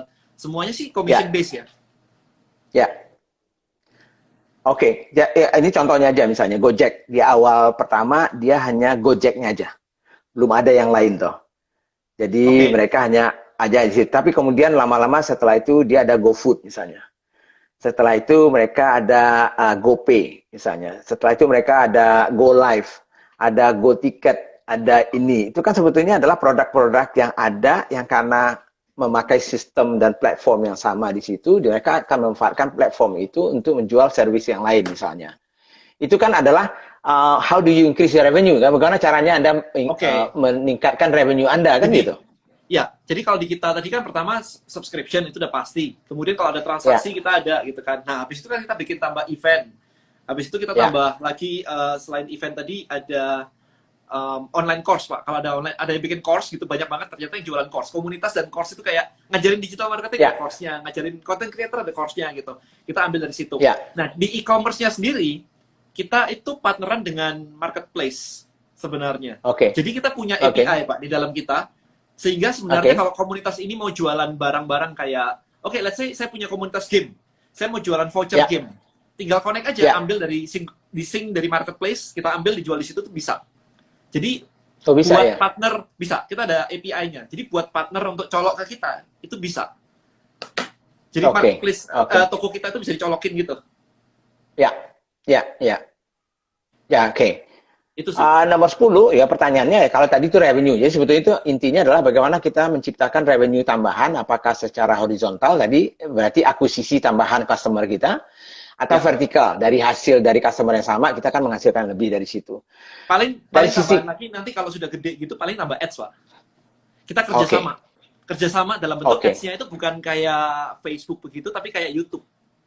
Karena oke, ada brand-brand kayak Pak Budi misalkan di susu SDM atau di brand-brand kayak begitu ya FMCG begitu. Itu selalu mencari betul. komunitas, misalkan komunitas ada nggak sih komunitas ibu-ibu hamil yang gede, yang aktif? Ya, ya, Selalu nyari kayak begitu, betul. Pak. Nah, di tempat Pasti kita dia karena akan cari yang komunitas base, perfect. yes, kita jualnya ke Oke, situ. oke, oke, Terus oke. profit sharing That's a habis itu good. kita. Betul, betul. Nah, pertanyaan nomor 10 sebetulnya operational profitability itu lebih revenue dan cost. Bagaimana kita mengelola cost kita. Jadi kan dari sisi struktur biaya Trebelio itu bagaimana? Efisienkah dia variable lebih banyak atau fixed cost-nya bagaimana gitu ya. Kemudian dari sisi pengelolaan cash flow itu intinya sih dari sisi Ya, operasionalnya. ya, ya, Kan ya. gitu ya. Ya, Sedangkan the paham, paham. 11 itu 11 itu pertanyaannya lah core resources Trebelio ini apa sih? Berarti orang dong. Orang, orangnya Ya banyak orang banget. kan gitu ya. Nah, berarti Ya, itu yang harus dikelola dengan baik kan gitu ya. ya, Orang dikelola dengan baik, ya kita retain mereka dan segala macam. Nah, kemudian nomor 12 itu sebetulnya adalah Tribelio sebagai sebuah bisnis gitu ya. Tentunya harus punya tim ya ya. untuk mendevelop, mengembangkan, mengeksekusi dan segala macamnya itu. Oke, paham itu. Jadi pada prinsipnya 12 ini kan contohnya Tribelio. Jadi kalau kita bawa ke bisnis yang lain yang biasa seperti produk dan jasa yang lain, sebetulnya ini adalah step untuk mencek apakah tentunya banyak yang lebih dalam ya. Kita akan cerita singkatnya aja ini dulu ya. Yes, yes, yes. Biar teman-teman High ngerti. levelnya aja. High Ya, levelnya supaya karena apa pentingnya playing field itu duluan karena playing field itu kalau apapun yang namanya nomor 3 yang modul 3 operational profitability itu nggak akan dapat revenue kalau playing field-nya saja sudah tidak benar. Kalau oke. produknya saja sudah tidak laku, kan buat apa? Revenue tidak akan jalan gitu. Jadi makanya playing field itu harus beres dulu. Kemudian market landscape-nya itu bagaimana kita mempertajam bisnis kita, uniknya kita, diferensiasinya, dan sekaligus juga bagaimana kita menjualnya tepat dan memberikan value kepada customers kita. Sisanya di pertanyaan nomor 9 sampai 12 itu lebih ke operasional dari bisnis itu sendiri supaya bisa menjadi besar dan sustainable.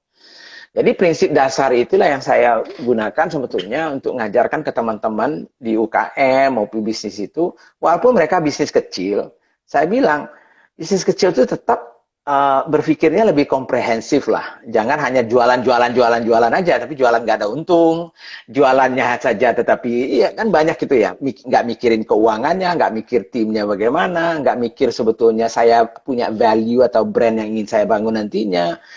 Nah, jadi ini yang harus walaupun kita bisnisnya online misalnya, kita hanya internet marketer, ya nggak masalah. Masih tetap kita bisa pakai 12 pertanyaan itu untuk membangun bisnis internet marketing kita misalnya. Nah, contohnya misalnya tadi ini yang kategori yang berbeda. Trade commerce misalnya ya, sesuatu yang berbeda, kita cek. Jadi kalau saya cek misalnya secara prinsip sudah memenuhi syarat kan gitu ya. Sebagai bisnis yang sudah mempertimbangkan secara komprehensif true value itu. Ya kalau mau diskusi lebih dalam kita bisa pertajam sih nantinya masing-masing nantinya. Ya kan itu ya. Tapi itu pertanyaan-pertanyaan yang akan saya keluarkan. Kalau saya misalnya pengen cek bisnis ini bagus atau tidak, banyak lagi pertanyaan. Tapi dalam waktu yang singkat, kira-kira pertanyaan-pertanyaan itu yang akan saya keluarkan nanti. Nah itu dia, betul. Ini ada yang nanya sebentar, ini nanya nomor 10 dan 11 jadinya apa? 10 tadi gimana caranya manage cost nih? Ini teman-teman ada yang pada nanya nih. Iya, manage cost. Bagaimana mengelola biaya? Iya, mungkin Pak Budi ada kayak semacam contoh gitu mungkin dari konvensional bisnis atau apapun itu untuk nomor 10. Iya. Jadi misalnya nomor 10 itu yang gini, misalnya katakanlah kita bisnisnya jualan produk misalnya, ya jualan fashion atau jualan vitamin, produk lah ya. Nah, produknya ini kan kita waktu membuat memproduksi produk itu atau fashionnya itu, salah satu bisnis model yang kita lihat misalnya, apakah kita mau bangun pabrik sendiri, ya, atau kita numpang di pabrik orang lain. Kayak misalnya tadi itu kan ya. Nah kan beda toh. Kalau bangun pabrik sendiri berarti kita harus ada investasi sendiri, ya itu ya. Nah kita sanggup atau tidak investasi. Tapi kalaupun kita misalnya tidak punya pabrik sendiri, pertanyaannya adalah misalnya kita mau bangun distribusi sendiri atau tidak misalnya. Karena bangun distribusi sendiri itu berarti ada fixed cost-nya kita. Sedangkan kalau misalnya kita melewat orang lain variable cost. Tapi kalau kita pakai variable cost berarti ada profit kita yang kita harus share dengan mereka. Nah ini hal-hal yang harus ditimbang-timbang nih sebetulnya.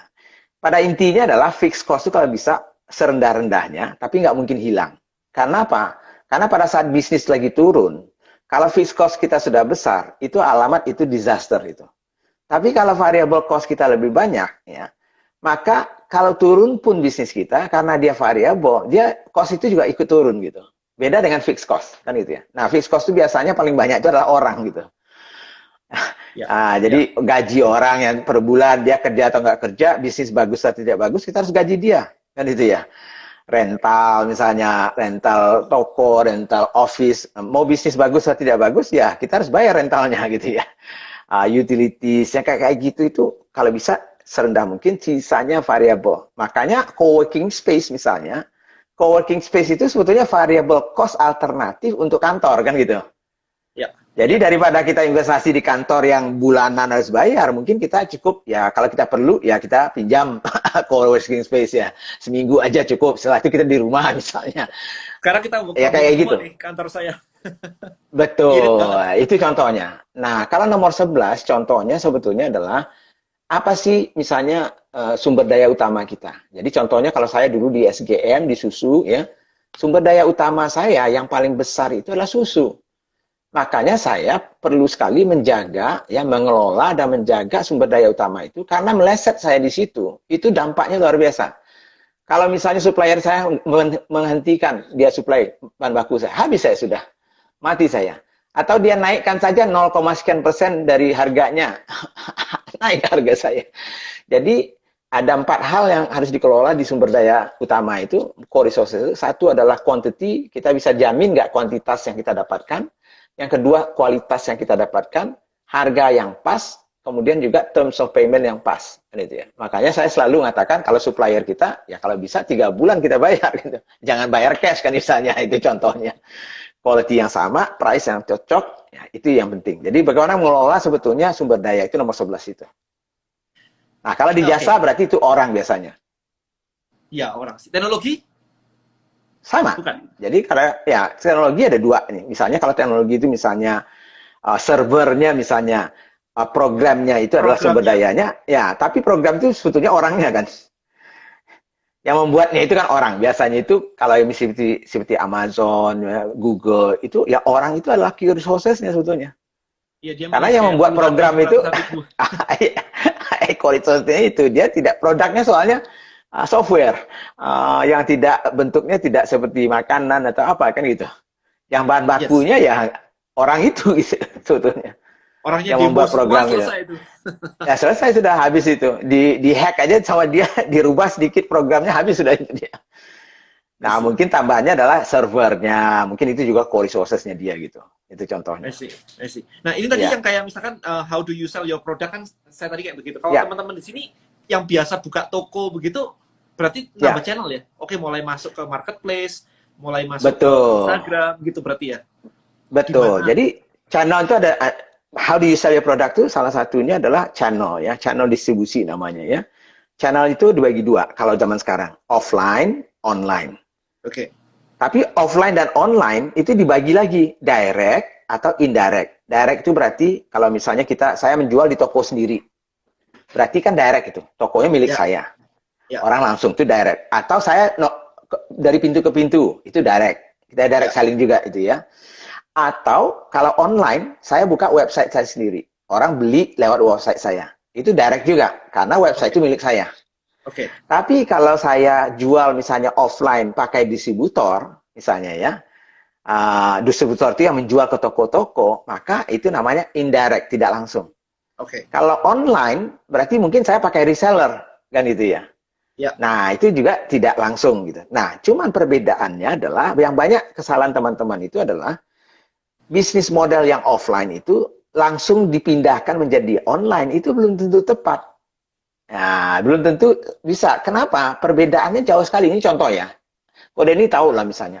Orang reseller di online, berapa kira-kira dia minta margin? Berapa Reseller biasanya? di online 20 Ya, sampai 30.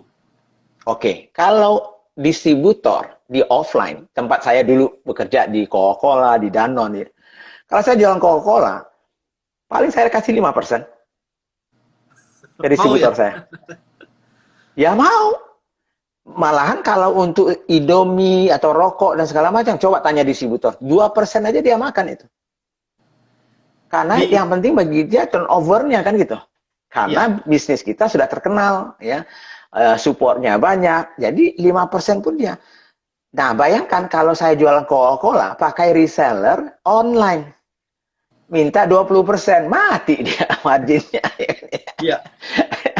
Online Itu mikirin jadi ini nggak. sih, iklan dan sebagainya sih. Betul, makanya bisnis modelnya, jadi maksud saya itu adalah, kadang-kadang kita menjual produk untuk offline, itu pada saat kita mau jual di online harus direnovasi mungkin. Ya, Mungkin direnovasi pricingnya, mungkin direnovasi caranya itu supaya kita bisa memberikan yang tadi itu, yang normal untuk reseller itu 20-25%, karena mereka yang misalnya yang melakukan iklan dan segala macam. ya, Nah, cuman ada lagi problemnya. Kalau di bisnis-bisnis yang besar, seperti yang punya brand-brand besar, mana boleh orang mengiklankan kalau bukan mereka yang mengiklankan? ya, Nggak bisa. Jadi misalnya tiba-tiba Denny jual Coca-Cola misalnya, lalu Denny buat iklan sendiri gitu, nggak boleh itu. ya, ngerti, paham. Bisa-bisa, iya kan itu bisa-bisa macam-macam iklannya jadinya. Ya kadang-kadang malah merusak brand kita. Yang penting gue Exactly. jualan deh pokoknya kan gitu. Nah Ya, itu yang tidak bisa dilakukan. Jadi makanya saya bilang, kalau di online yang cara kita masih seperti ini, biasanya membangun brand itu jadi sulit. Karena kalau kita membiarkan reseller itu membuat iklannya masing-masing, ya suka-suka hatinya mereka. Yang penting kan jualan gue laku kan itu. ya, ya, Iya kan itu. ya. Entah itu benar atau tidak dengan sesuai dengan value-nya kita atau sesuai dengan brand kita, belum, Itu nggak penting. Pak Budi sempat ngamatin nggak di tahun berapa ya kemarin itu ya? Yang ada isu dengan Tokopedia dengan surat wasiat Olga. Ya, ada. Itu kan Ya, agensi, mainannya agensi gitu. Bikin kayak begitu betul, untuk orang install Tokopedia. betul, Dan betul, betul. apparently manajernya Olga itu alumni saya di DM Elite. Saya nanya, emang ada bro? Nggak ada katanya Iya, suratnya. Jadi dibuat kayak surat iya, wasiat Olga gitu kan. Mau tahu install dulu betul. Tokopedia gitu. Betul. Jadi itu kan nggak boleh. Artinya kalau saya yang punya brand Tokopedia bisa-bisa rusak dong brand Bisa, saya. iya. Ya. Misalnya kalau misalnya let's say saya punya misalnya katakanlah waktu saya di Coca-Cola misalnya, Tiba-tiba ada distributor saya membuat iklan sendiri, lalu mengatakan Coca-Cola, minumlah Coca-Cola, Anda bisa kuat sepanjang hari, misalnya ya. Maka nggak ada itu. Coca-Cola itu bukan tuh obat kuat, bukan ini segala macam. Tapi karena dia mau jualan laku, ya apa aja caranya dia, dengan caranya dia itu nggak bisa gitu. Nah ini jadi persoalan juga nantinya. Nah, untuk teman-teman dalam membangun brand itu, ya kalaupun memang iya membangun lewat online dan offline, harus ada sinkronisasi, harus ada juga supaya clear value-nya itu sama. Ya, jadi kalaupun memang harus mengiklankan lewat reseller, mungkin kita harus memberikan guidance-nya ke mereka. Harus hanya ini seperti ini caranya. Kita harus guidance-nya seperti ini. Guideline-nya. Kalau enggak, ngaco itu bisa macam-macam. I see. Kemarin ini saya pengen share ke teman-teman semua aja sih. Kemarin tuh ada satu yang cukup menarik kejadiannya. Saya lagi mencari informasi tentang investment yang terjadi di tahun 2020 during pandemic kayak begini. VC banyak banget invest. Betul. Nah, yang menarik buat saya ternyata adalah GoPlay. Jadi GoPlay itu kan under Gojek ya. Netflix-nya Gojek lah, gitu. Betul. Nah, kebetulan CEO-nya adalah teman baik saya sih, si Eddie sih. Jadi saya message dia. Saya bilang, GoPlay itu kan di bawahnya Gojek ya, lu duit udah gak karuan banyaknya begitu, ngapain terima investment dari tempat-tempat lain juga gitu. Jawabannya simpel sih, dan Gojek itu bukan entertainment company, bukan media entertainment company gitu. So kita butuh know-how sama kita butuh channel distribution dari yang lain itu gitu. Jadi duit doang nggak bisa bikin itu, nggak ngerti gitu, pakai duitnya banyak tapi nggak ngerti how to play-nya gitu kan. Jadi maka mereka menerima investment dari luar kayak begitu. Jadi kenapa saya pengen sharing kepada teman-teman tuh biar paham bahwa di luar tuh untuk menjadi besar itu bukan cuma urusan modal-modal doang aja gitu, tapi know-how, kemudian ya networking dan sebagainya, strategic partnership gitu-gitu sih. Betul. Itu yang saya selalu sampaikan ke teman-teman. Ya belajar bisnis kalau bisa ya jangan sepotong-sepotong gitu ya. Kalau mau serius ya. Kalau nggak mau serius ya sudah, nggak apa-apa juga bagi saya sih ya. Kalau hanya mau hit and run dapat duit sedikit ya sudah lah, nggak apa-apa. Tapi kalau mau ya komprehensif belajar pelan-pelan nggak apa-apa. Tapi bangun pelan-pelan yang bisa sustainable dan besar nantinya gitu. Alright. Oke, so teman-teman ada pertanyaan kah? Ada pertanyaan kah? Seputar ini aja ya, jangan kemana-mana lagi gitu. Sebelum ini. Alright, tadi beberapa udah dijelasin semua. Nanti kalau misalkan mau nanya-nanya lagi tentang apa itu 12 tadi, kayaknya ada beberapa yang kelewatan. Langsung follow aja Pak Budi Isman. Jadi langsung di follow @Budi Isman. Nanti di situ ada, beliau sudah posting kayak beberapa hari yang lalu ya Pak Budi ya. Nah, nanti dicek di situ aja. Jadi nomor 1 apa, nomor 2 apa, itu tadi ada beberapa yang kelewatan soalnya. Langsung di follow aja Pak Budi Isman. Oke, question guys, sebelum kita akhiri. Dari 12 question to develop a winning business. Jadi gimana sih Anda melihat dari ini audit dari bisnis Anda, apakah mau dijalanin ini apa biasa-biasa aja atau ini benar-benar diperhatikan gitu. Oke, pernah pusing jenuh karena problem travelio nggak? Contohnya apa? Saya nggak pusing, saya excited banget sih. Saya super excited banget bangun pagi itu, bangun tengah malam saya mikir 1 billion user. Saya mikirnya udah begitu. Betul. Nggak ada bosannya, saya super excited banget. Jawaban seperti apa Om Budi dari 12 pertanyaan ini yang jadi ukuran bisnis kita bisa besar atau enggak? 12-nya biasanya saya pakai. Ya, jadi kalau saya misalnya mau lihat, sebetulnya banyak lagi caranya ya. Kalau kita betul-betul investor-investor yang profesional itu dia punya audit listnya namanya, audit listnya itu ya. Tapi saya untuk teman-teman yang UMKM ini biasanya 12 ini aja dulu gitu ya. Tapi nanti pasti bisa diperdalam ya melihatnya. Jadi tidak bisa hanya, jualannya bagus. Tidak bisa, belum tentu jualan bagus itu bagi saya belum tentu juga bagus secara umum gitu ya. Profitnya luar biasa tebalnya. Ada itu yang bilang gini, Pak, saya profit margin saya bisa sampai 50%. Waduh, saya bilang hebat sekali itu. Saya bilang kan ya, kan itu ya. Jualan apa Anda itu kan pertanyaan saya. Malah saya jadi curiga kan itu ya. Jadi karena apa? Karena bisa saja memang iya, tetapi mungkin jualannya nggak banyak misalnya. Padahal kalau dia mau menurunkan saja marginnya ya, tapi kemudian dipompa uangnya itu untuk membangun revenue-nya, mungkin jauh lebih besar hasilnya kan gitu. Nah, itu contoh-contoh yang kadang-kadang ya mungkin benar, tapi juga mungkin akhirnya dia tidak menjadi besar. Jadi banyak sekali faktor-faktor ini yang nggak bisa hanya sebagian-sebagian melihatnya gitu. Saya Ingat banget kemarin tuh teman-teman yang sudah ikut kelasnya Pak Budi, saya belum sempetan karena Ya, kena pandemi begitu. Pak Budi sempat ngomong betul. di kelas katanya kalau misalkan omset belum 1 triliun jangan mikir bisnis kedua, bisnis ketiga. Sementara Iya, teman-teman di betul. sini omset baru 10 juta udah mikir bisnis kedua. Oh, banyak ya begitu tuh. Iya, Itu udah 10 saya, juta, saya kedua, ketiga, hopefully ada 10 bisnis bet- dapat 100 juta. betul. Itu sering, sering sekali saya sindir itu. Saya Iya, sindir ya, ya karena bukannya saya bukan melecehkan, bukan nggak sama sekali ya. Saya menghargai teman-teman yang membangun bisnisnya ya. Tetapi maksud saya itu, kenapa sih kita harus membangun yang lain, sedangkan yang ini saja masih belum selesai gitu. Itu kan jadi persoalan kan ya. dia nggak Nah, tahu kalau jadi belum selesai Pak Budi. Kirain 10 juta selesai. Limitnya dia di situ. nah itulah makanya kita harus belajar kan. Artinya belajar melihat. Makanya ada pertanyaan nomor 4 itu di sana itu how big is the market kan gitu. How big is the market itu penting banget bagi saya karena ya tadi itu. Dia misalnya dia mengatakan gini, "Oh, saya ada di Tegal nih. Saya sudah menguasai Tegal, Pak, semuanya. Saya sudah selesai." Kalau memang mau di Tegal aja ya sudah, selesai sudah. Padahal bagi saya, kalau kita mau mimpi besar, ya kenapa kita nggak pergi ke Cirebon, kenapa nggak kita pergi ke Surabaya, karena kan gitu jadinya.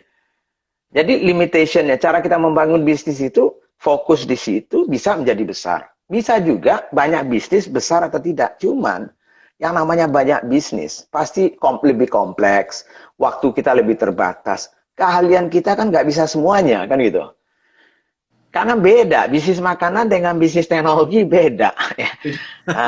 Ya, yang paling sering teman-teman yang saya lihat itu punya bisnis makanan, habis itu tiba-tiba buat bisnis properti. Beda bisnisnya, bisnis properti itu beda lagi cara menanganinya. Kayaknya bisnis makanannya banyak cuan itu Pak. Bisa masuk ke properti. Ya kalau beli untuk investasi sendiri itu lain ya, tapi ini bangun bisnis properti itu ya. Padahal kalau Jadi menurut Pak Budi sendiri kan kemarin ada bahkan bisnis bisnis apa kemarin tuh ya kayak bisnis roti ya kalau nggak salah ya itu aja ya, bisa ratusan ya. miliar kan sebenarnya kan. Iya, contohnya yang saya bilang tuh Agrinesia itu. Ya, itu sudah triliunan kan sebetulnya kalau dari nilai anunya. Ya, Padahal ya mulainya ya cuma dari itu aja toh. Kue itu aja dari rumah. Cuma modal 500.000 tuh tahun 2011 gitu. yes. Nah Tapi ini teman-teman. sejak itu Biar kapok dia untuk bisnis yang lain-lain. Itu aja dia pompa terus. Sampai sekarang ya kita ya rencananya mau IPO juga sih rencananya. exactly. Ya ini teman-teman makanya ada yang nanya kayak bisnisnya itu kecil gitu kan. Ini kue loh triliunan. Iya, betul. Gokil. Betul. Dan orangnya sama seperti Anda semua di sini kan ya. Jadi awalnya juga belajar, ya nggak tahu juga dan segala macam gitu ya.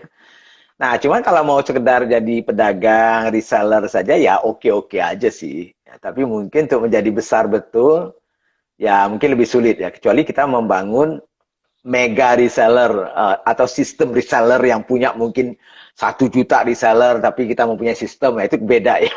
Tapi kalau kita hanya sekedar menjadi reseller, ya bisa juga sih untuk hidup cukup sih menurut saya. Tapi untuk jadi besar ya mungkin lebih lebih sulit aja sih.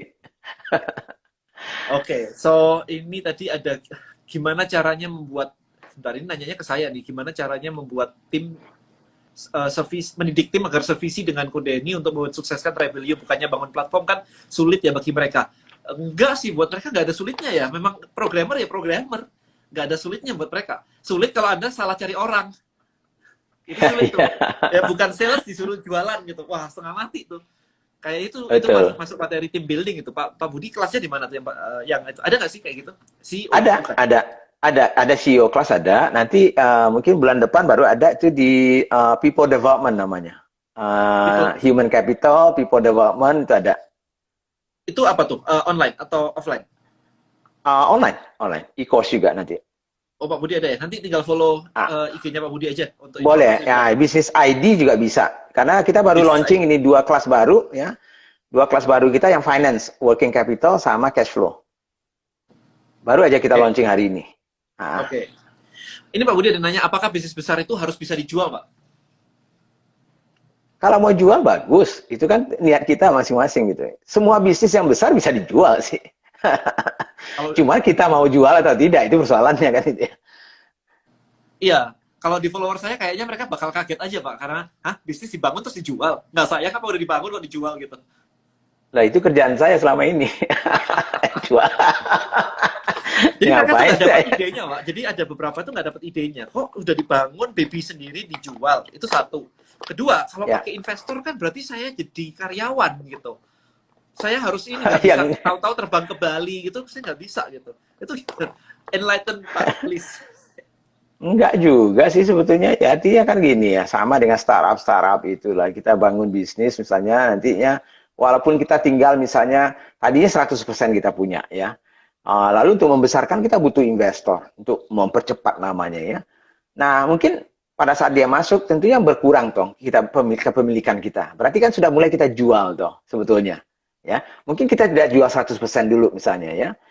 Nah, tapi mungkin lama-lama ya tentu mengecil semakin banyak. Tapi tadinya misalnya kita punya 100%, nilai bisnis kita cuma 1M. Nah, sekarang kita tinggal punya 10%. Ya, investor punya 90, tapi nilai kita, nilai bisnisnya 1 triliun. Nah, 10% dari 1 triliun, 100M. Dibandingkan kita punya 100%, tapi nilainya 1M. Yang mana ini yang kita mau? Yang kedua sih, yang kedua sih. Ya kan itu. Tapi ada juga orang, Pak, ya nggak apa-apa, Pak. Yang penting saya punya 100%, walaupun cuma 1M. Ya udah, saya mau bilang apa lagi kan. Ada juga Ya. orang yang begitu. Pokoknya yang 100% itu yang penting bagi saya, walaupun cuma nilainya cuma 1 juta. Ya kan itu. Tapi kalau kalau mindset-mindset yang kayak saya nggak mau ini, nggak mau jadi karyawan. Istilahnya kalau ada investor tuh jadi karyawan gitu loh, Pak. Kayak Enggak, siapa bilang jadi investor, ada investor jadi karyawan? Enggak, partner. Kan gitu. Cuma bedanya, kita nggak bisa suka-suka hati kita kan. Hati namanya kita berpartner tuh. ya, Ya, kalau kita punya 100% ya kita mau tidur, mau rugi, mau hajar semuanya terserah kita. Kita yang nanggung. Tapi begitu ada uang orang lain masuk, ya kita harus ikut dong bertanggung jawab. Masa uang orang lain masuk, kita suka-suka hati kita juga? Kan nggak mungkin dong. Tapi kita bukan karyawan kan gitu ya. Kita ya, berpartner dan itu ada dalam perjanjiannya dengan partnership itu ada. terms ya. Misalnya apa yang bisa dilakukan, apa yang tidak bisa dilakukan. Kadang-kadang partner itu malah nggak mau, kadang-kadang ikut campur di awal-awal itu jarang sekali mereka ikut campur. Coba lihat bisnis yang sudah besar seperti misalnya Apple atau Facebook atau yang lain tuh. Walaupun mungkin mereka cuma tinggal 30%, ada yang tinggal 10% kepemilikan foundernya gitu ya. Tapi foundernya masih tetap punya kuasa toh. Jadi seperti Mark Zuckerberg itu kan, ya dia masih punya kuasa kan itu ya. Amazon misalnya, dia masih punya kuasa walaupun mungkin dia punya tinggal 10% atau 20% si Jeff Bezos itu misalnya. Yes. Nah, Tapi jadi bukan tetap berarti orang terkaya di dunia lah. tetap aja walaupun dia punya 10% tapi orang terkaya di dunia kan. Jadi tergantung dia, itulah tergantung apa yang kita cari ya. Kalau kita mencari yang penting gue punya 100% walaupun cuma 1M, atau walaupun saya punya 1%, yang penting nilainya 1 triliun, yang 1% itu. Ya mending saya 1% dah. Kita namakan Kapan ego perlu? ya. Iya, saya kapan perlu saya nggak perlu orang tahu saya punya 1% itu. Yang penting saya punya 1 triliun ya gitu. Exactly, exactly. Nah, ini pertanyaannya dibalik lagi nih, Pak. Menarik nih. Apa pertimbangan penting untuk jual perusahaan kita? Kalau orang mau menjual nih, Pak, apa sih Ya. pertimbangan terpentingnya? Kenapa harus dijual? Kenapa nggak dijalanin gitu? Ya ada orang misalnya kan gini, ada orang yang memang pertama mereka sudah bosan. Ada orang yang sudah terlalu lama berada di situ, itu aja yang mereka lakukan, sudah bosan. Oke, saya jual. Ada juga yang misalnya saya menjualnya itu karena mungkin saya ingin menikmati. Kan ada nih. Kalau kita kerja terus di situ, ya walaupun kita dapat hasilnya sekarang, tapi sebetulnya kita nggak belum bisa menikmati betul karena mungkin kita belum mendapatkan uang yang banyak. Karena uang itu kita putar terus loh. Paling yang kita dapat gaji, paling kita dapat dividen hasilnya. Tapi kalau kita misalnya jual 30%-nya, misalnya dengan nilai 1 triliun, kita dapat langsung 300M toh misalnya. Nah, 300M itu ya kita nikmati aja mau ngapain kan itu. Tapi kalau kita Simpati nggak jalankan habis. tanpa kita iya, kalau kita jalankan kita dapat juga sih duit dari dividen, mungkin setiap tahun ada 10M gitu ya. Mungkin ada gaji lagi di situ. Oke lah. Tapi mungkin kita pengen yang lain itu juga ada. Ada Iya. lagi yang malahan untuk menjaga supaya anaknya nggak berantem. Ada juga yang begitu.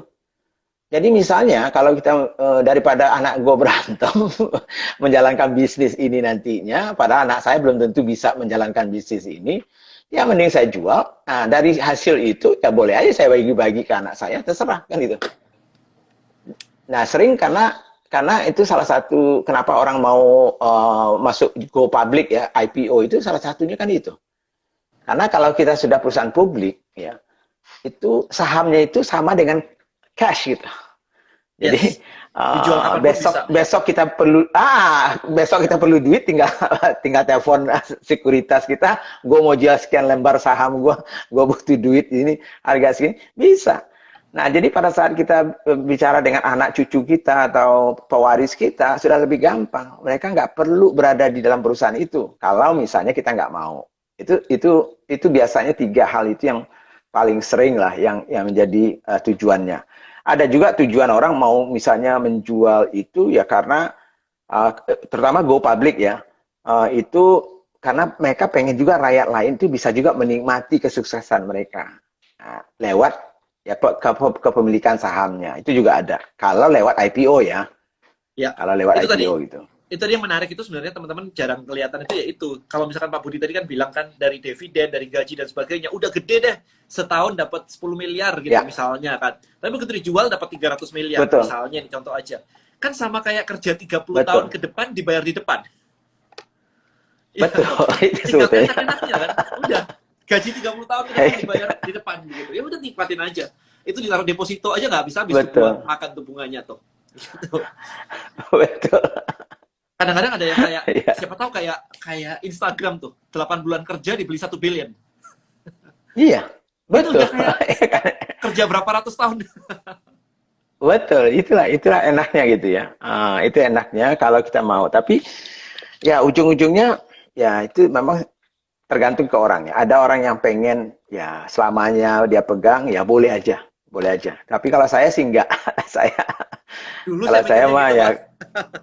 Dulu mikirnya begitu. Sekarang udah enggak sih.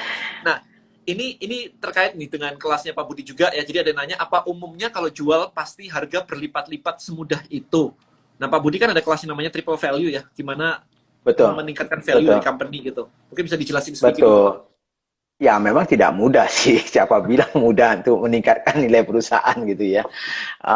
Tapi kita harus apa namanya? Kita harus membangun ya. Kalau di triple value itu ada 10 hal yang harus kita bangun, kita utak-atik supaya nilai perusahaan itu menjadi besar gitu ya. Jadi bukan bukan kita artinya kita membangun bisnis gitu ya, kita perbaiki, kita buat dia menilai, ya itu kan sama dengan aset ya. Sama dengan kayak rumah, kita mau mau investasi di rumah, lalu kita perbaiki rumah itu, sudah bagus, nilainya naik. Lalu kita jual toh. Nah, tapi menaikkan nilai perusahaan itu tidak bisa seperti hanya menaikkan penjualannya saja, tidak. Ada 10 faktor misalnya sustainability dari salesnya, profitability growth-nya bagaimana, marginnya seperti apa, tim. Ada 10 hal yang harus diutak-atik supaya bisa betul-betul bernilai. Itu yang saya selalu kasih contoh. Waktu di SGM itu kita membeli SGM itu 4 triliun waktu itu, padahal asetnya kan cuma 1 triliun waktu itu asetnya. Jadi berarti ada gap ya 3 triliun yang non tangible asset. Tapi kita utak-atik, kita perbaiki bersama-sama dengan tim, kami bangun ya 2005, 2007 kami jual ke Danone itu 20 triliun kan gitu. Jadi 5 kali lipat 500%. kan gitu. Gokil. Iya kan itu. Ya siapa ya bilang kita nggak boleh kan itu. Ya kan kita sudah perbaiki kan itu ya. Kita sudah perbaiki dan menurut yang pembelinya ya pantas Harganya dibeli wajar. segitu gitu. Ya. Wajar kan itu. Wajar gitu. Jadi ya nggak ada orang karena kalau nggak ada malah sekarang saya lihat itu Danone itu kalau nggak ada yang SGM dan Nutricia itu dulu mereka beli mungkin agak sulit juga di masa sekarang ini mereka ada. Karena profit marginnya bagus, hutang tidak ada, net free cash flow-nya bisa 1 sampai 2 triliun setiap tahun. Saya bisa bagi apa namanya itu dividen itu bisa 1 triliun setiap tahun ke pemegang saham gitu. Jadi ya ya wajar aja sih. Kalau sekarang mungkin dijual mungkin sudah nilainya mungkin sudah hampir ya saya nggak tahu mungkin 100 triliun sekarang ini mungkin kalau mau itu ya. Nah, itu teman-teman. Jadi jualan barang termahal adalah jualan perusahaan. Ya Iya, kan? betul. Bukan barangnya, barangnya itu di dalam perusahaan. Jualan barang termahal ya jualan perusahaan. So, basically Anda membangun sebuah black box. Black box ini Ya, bekerja dengan cara jualan dan sebagainya, timnya, maybe IP-nya, segala intellectual property-nya, semuanya sistemnya itu namanya black box lah. betul. Nah, ketika Anda membutuhkan Betul. duit gede, black box-nya ini yang dijual Betul. gitu. Nah, begitu Betul. jualan gede dan berhasil, habis itu enak nih Pak Budi Betul. ya. Selain dapat duit, Ya. kita itu diminta untuk membantuin banyak perusahaan. Tadi ada yang bilang jadi calo perusahaan aja. Ya istilahnya kurang lebih kayak begitu, tapi nggak calo sih, tapi membantu membantu Ya, memperbaiki, membantu nyariin betul. investor, gitu-gitu kan? Betul. Betul. Ya, artinya kalau calo perusahaan itu misalnya broker itu kan hanya mencari yang mau membeli dan ada barang yang dibeli. Kalau saya kan enggak. Kalau kita kan masuk ke dalamnya, kita Bantuin. beli, kita perbaiki, ya kan itu. Kita kuasai, kita perbaiki, setelah bagus, baru kita jual kan gitu. Bukan Yes. hanya mencari, lu ada barang nggak mau jual. Itu kan kayak dagang kan itu. Saya bukan itu. Kalau dagang itu, ya bisa juga sih. Kalau ada ya saya juga bisa cariin gitu ya. Karena banyak sih pemodal yang mau. Kalau ada yang bagus-bagus, ayo kasih ke saya juga boleh. Tapi biasanya saya tidak mau seperti itu. Biasanya kalaupun saya mau jual, itu ya, itu biasanya saya perbaiki dulu itu. Minimal kalau saya nggak masuk ke dalam, saya akan advice misalnya ownernya atau foundernya perbaiki. Sama kayak kita menjual rumah loh, Ko Denny. Iya, Katakanlah diperbaiki. ada rumah yang sudah lama ditinggal. Padahal sebetulnya bagus, tapi karena rumputnya tebal, catnya nggak bagus dan segala macam, dinilai hanya 1 M, kan gitu ya. Tapi waktu kita beli, lalu kita modalin cuma 10 juta gitu ya. Kita cat sedikit, ya, rumputnya kita potong, kita rapiin sedikit, mungkin langsung 1,5 M. Hanya dengan modal 10 juta kita rapiin aja, Yes. kita jual dengan bersih 1,5 M. Tapi kalau dengan kondisi seperti adanya itu aja cuma 1 M. Itu contohnya kan gitu ya. Jadi beda juga seperti itu. Ya. Nanti ada yang tanya tadi masa SGM nggak punya utang? Nggak ada utang. Kalau Anda mau lihat silakan. Itu kan perusahaan terbuka dulunya. Silakan cek laporan keuangannya ya. Nggak ada, malahan sampai pemegang saham saya yang malah marah ke sama saya. Kenapa nggak punya utang? Kan itu. Karena nggak bagus nggak punya utang itu. Dan malahan semua CEO-CEO Citibank, Mandiri dulu itu datang itu hampir tiap bulan datang ke tempat saya. Mau ngutangin. Mau ngutangin, ayo dong Pak Budi, ngutang dong. Kenapa sih kok nggak ngutang? Saya bilang ngapain saya ngutang? Orang orang debt free cash flow saya juga banyaknya setengah mati. Ya buat apa saya ngutang lagi coba Bang? Orang yang duit yang nggak pakai aja 1,5 triliun setiap tahun gitu misalnya.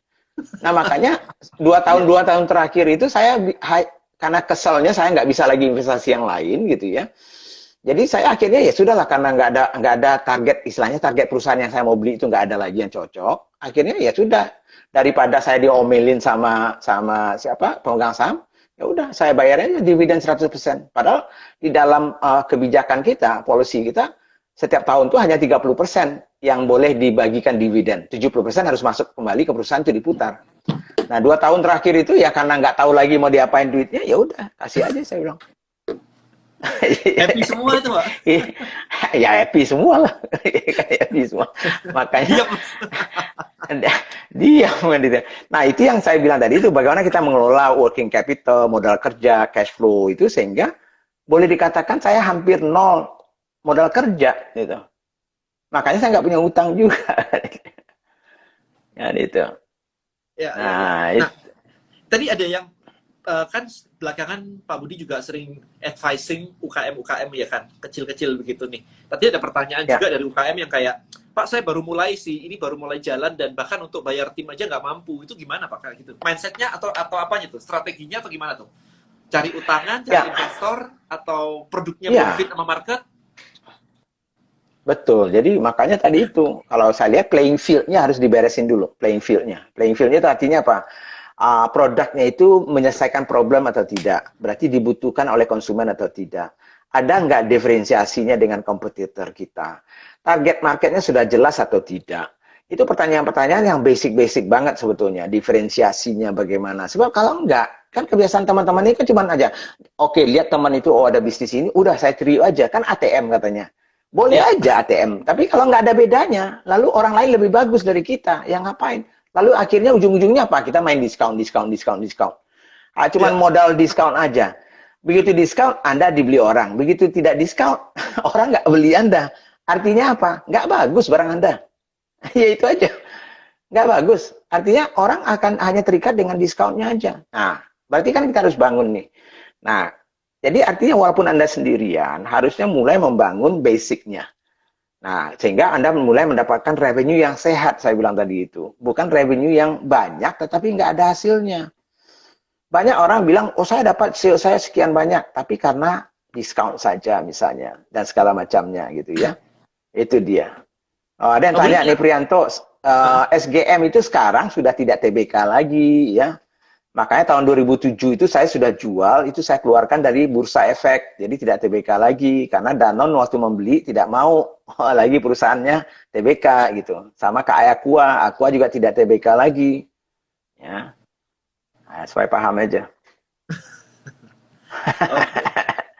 Oke, nah Pak Budi punya punya ini nggak sih, punya kayak level-level gitu nggak sih? Karena ada beberapa orang tuh kayak levelnya beda-beda ya. Kayak ada yang baru mulai banget kayak tadi nggak punya modal sama sekali begitu. Kemudian ada juga yang kayak, dan aku sudah jualan sih sampai omset kira-kira 20-an juta begitu, tapi susah di skill nih, nggak bisa naik nih omsetnya nih gitu. Ada yang macet di Ya, 100 juta, ada yang macet di 1 M gitu. betul, Ada betul. ininya nggak sih? Apa sih challenge-challenge-nya per stage gitu? Ya, jadi kalau kita lihat di Smart Business Map itu, biasanya bisnis yang dari nol itu sampai baru-baru mulai itu, challenge-nya itu adalah di playing field-nya itu. Di pertanyaan nomor Diferensiasi. 1, 2, 3, 4, 5, itu biasanya. Jadi misalnya problemnya nggak clear, target marketnya nggak clear, solusinya biasa-biasa saja, generik biasanya segala macam. Kemudian nggak paham marketnya, tidak paham kategorinya, konsumennya tidak paham. Kenapa konsumen itu memilih? Nah, ini saya kasih contoh ya, misalnya ya. Misalnya waktu kita memperbaiki, misalnya kita support ya bisnis yang saya cerita ya di Agrinesia itu. Dulunya dia jualan oleh-oleh kan gitu ya, oleh-oleh kue, cuma kue oleh. Tapi begitu kita gali sebetulnya di dalamnya itu, ternyata lebih banyak orang yang membeli itu bukan untuk oleh-oleh. Cuman kita berasumsi ini oleh-oleh kan gitu. Nah, Oke. pada saat ternyata ada dua kategori nih. Ada orang membeli untuk oleh-oleh, ada orang membeli untuk snacking, untuk makan sendiri.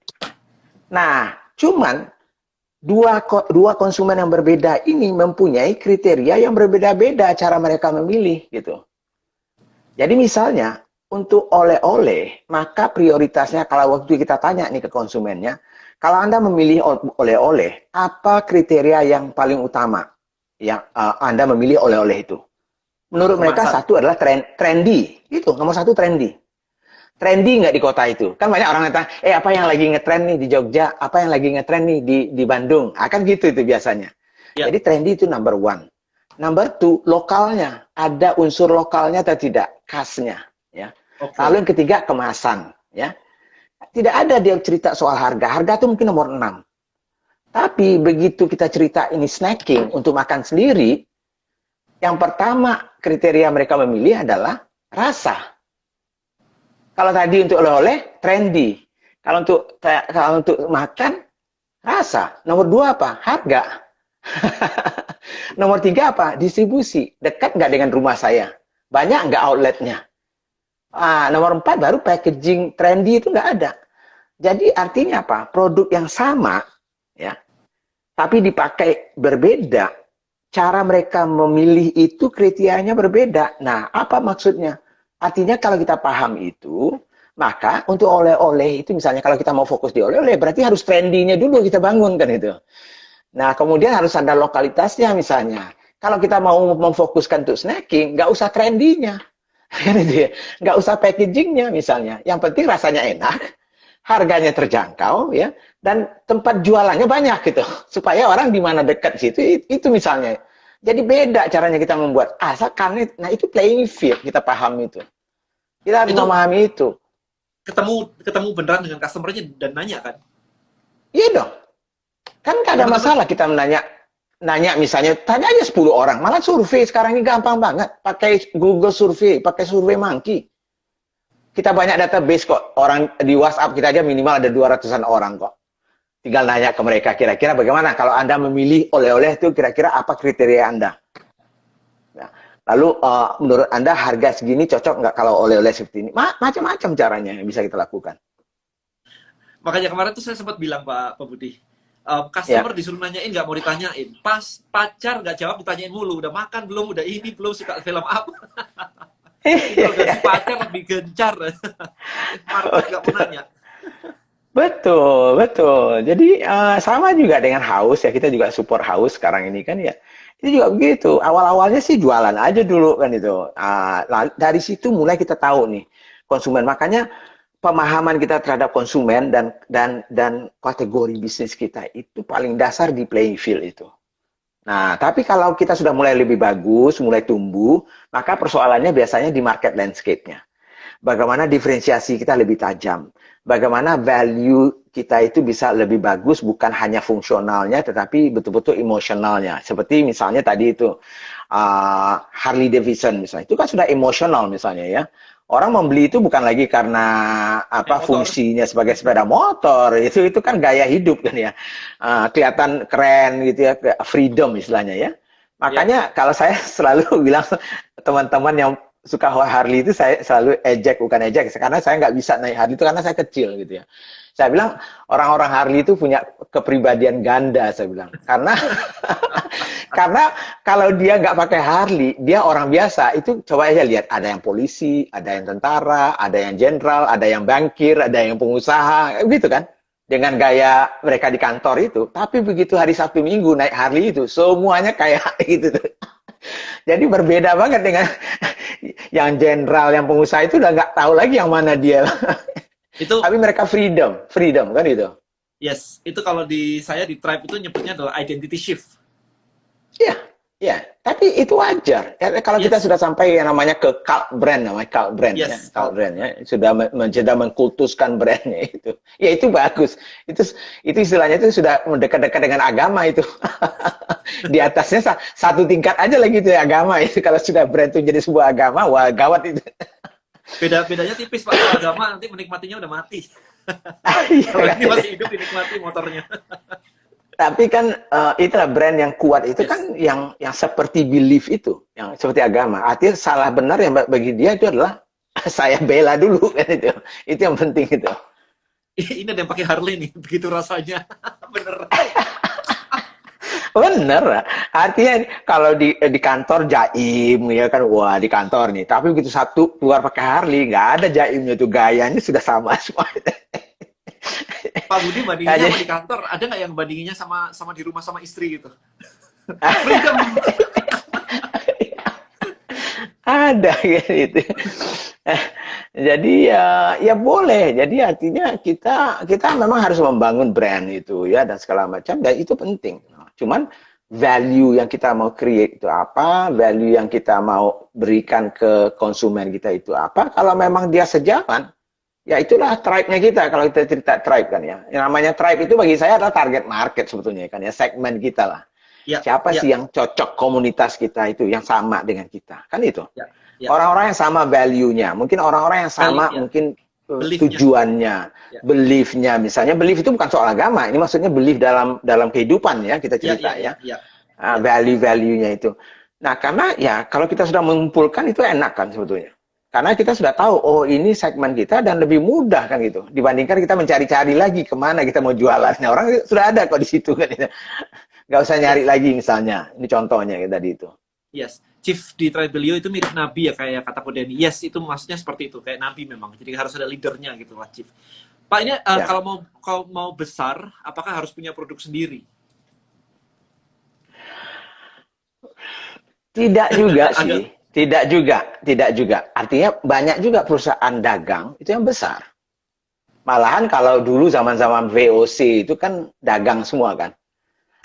Ambil rempah di sini, jual ya, perusahaan-perusahaan eksportir yang besar-besar itu sebetulnya bisa.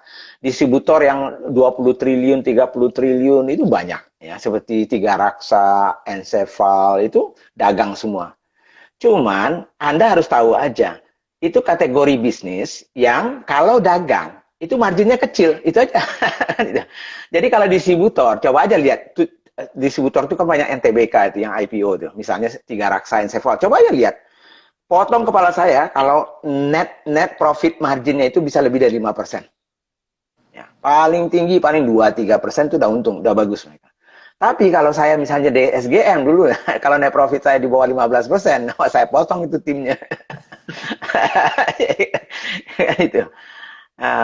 Kalau kita jadi artinya apa? Memang mempunyai brand sendiri, produk sendiri, pasti marginnya biasanya lebih besar, kan gitu. Dibandingkan dengan kalau kita hanya dagang. Kalau dari sisi nilai perusahaan, sudah pasti nilai perusahaan yang punya brand sendiri dan produk lebih mahal dibandingkan hanya dagang. Itu sudah pasti. Kan itu. Karena Yes. tangible asset dan intangible asetnya, ya, aset yang tidak berwujud itu adalah brandnya, namanya itu gitu, yang produknya itu gitu. Coba harga Apple sendiri berapa brandnya gitu kan? Nike gitu ya. Iya, coba. Oh ya, kan perusahaan termahal sekarang masih tetap Apple tuh. Dari kemarin itu saya lihat dari 2 bulan lalu, Apple tuh ribuan triliun. Aduh, besar, gede banget gitu. Ya. Itu Nah, semua perusahaan IPO padahal di Indonesia, valuation kalah sama satu Apple. satu perusahaan Apple itu sama dengan satu negara itu sebetulnya. Itu sudah punya negara itu. Dan cash-nya lebih besar daripada cash Amerika. Daripada cash Indonesia mungkin lebih banyak Apple itu free cash flow-nya gitu. Gila sih, itu gila Saking sih. besarnya kan itu. Nah, Gila itu sih. dia. Oke, Jadi ya, Pak Budi, ini waktunya semakin mepet. Satu topik ya, terakhir nih, Pak Budi. yes. Satu topik terakhir dari saya gini. What do you think? Kenapa orang-orang Indonesia itu tidak terlalu bisa menciptakan sesuatu kayak kalau di Amerika kita punya passion ekonomi segala gitu kan, kreatif dan Ya. sebagainya, passion ekonomi. Di Indonesia kenapa kurang ya? Why? Padahal menurut saya kan di Indonesia itu biaya hidup sangat murah sekali. Jadi untuk bisa hidup itu jadi sangat gampang di Indonesia. Di tempat lain tuh susah Ya. banget loh. Mau hidup aja tuh kayak kerjanya tuh setengah mati kan. Di Indonesia gampang. Ya. UMR hidup lah istilahnya gitu. Tapi apakah itu Ya. malah membuat kita malas berkreasi atau gimana tuh menurut Pak Budi? Ya, sebetulnya juga dari budaya dan juga sistem pendidikan ya. Kalau menurut saya pribadi ya, ini saya tidak melakukan research ya, tapi Iya, iya, iya. ini contohnya saja ya, contohnya saja. Budaya kita adalah budaya obedience. Pendidikan kita adalah pendidikan menghafal. Ya, itu contohnya ya. Iya. Kan Sekolah. itu ya. Nah, jadi di lingkungan kita aja waktu kecil, sebetulnya kita waktu lahir itu sama dengan orang Amerika, dengan orang Afrika, dengan orang Australia, Malaysia, Singapura, sama aja waktu lahir. Ya, masih freedom ya, betul-betul free berpikir kan gitu ya. Ya. Tapi begitu kita mulai paham hidup itu, mulai lingkungan kita masuk, ibu kita ternyata nggak miskin, mulai mikir ini, mulai kemudian kita masuk sekolah, mulai diajarkan sesuatu yang harusnya berpikir, tapi disuruh menghafal dan segala macam, kepatuhan terhadap orang tua, kepatuhan, jadi semuanya itu obedient, semuanya adalah within the rules ya. Nah itu yang akhirnya ya secara umum membentuk sebetulnya budaya-budaya kita yang misalnya kita sulit untuk berpendapat yang berbeda ya karena dianggap aneh gitu ya, takut nantinya menyinggung orang karena itu nantinya tidak bagus dari sisi budaya. Nah, kalau yang kreatif ya, kalau kita cerita kreatif itu kan keluar jalur, outlier ya namanya ya. Artinya yang namanya kreatif itu kan not the norm gitu ya. Tidak normal itu yang namanya kreatif bagi saya. Nah, kalau kita diajarkan dari mulai hidup sampai sekarang harus normal, ya kita susah jadi kreatif. Ya kan itu. Kecuali kalau kita sendiri membangun mentalitas dan menekan kenormalan kita. Nah, caranya bagaimana? Nah, itulah yang saya lakukan misalnya di perusahaan-perusahaan. Makanya saya kalau memilih tim, kalau bisa jangan sama dengan kita. Harus cari ya puzzle yang bentuknya berbeda-beda tapi saling mengisi ya. Jadi kalau misalnya ada tim saya 3 orang yang saya tahu mungkin sulit akan membantah saya atau sulit memberikan pendapat karena segan, karena rasa hormat atau apapun.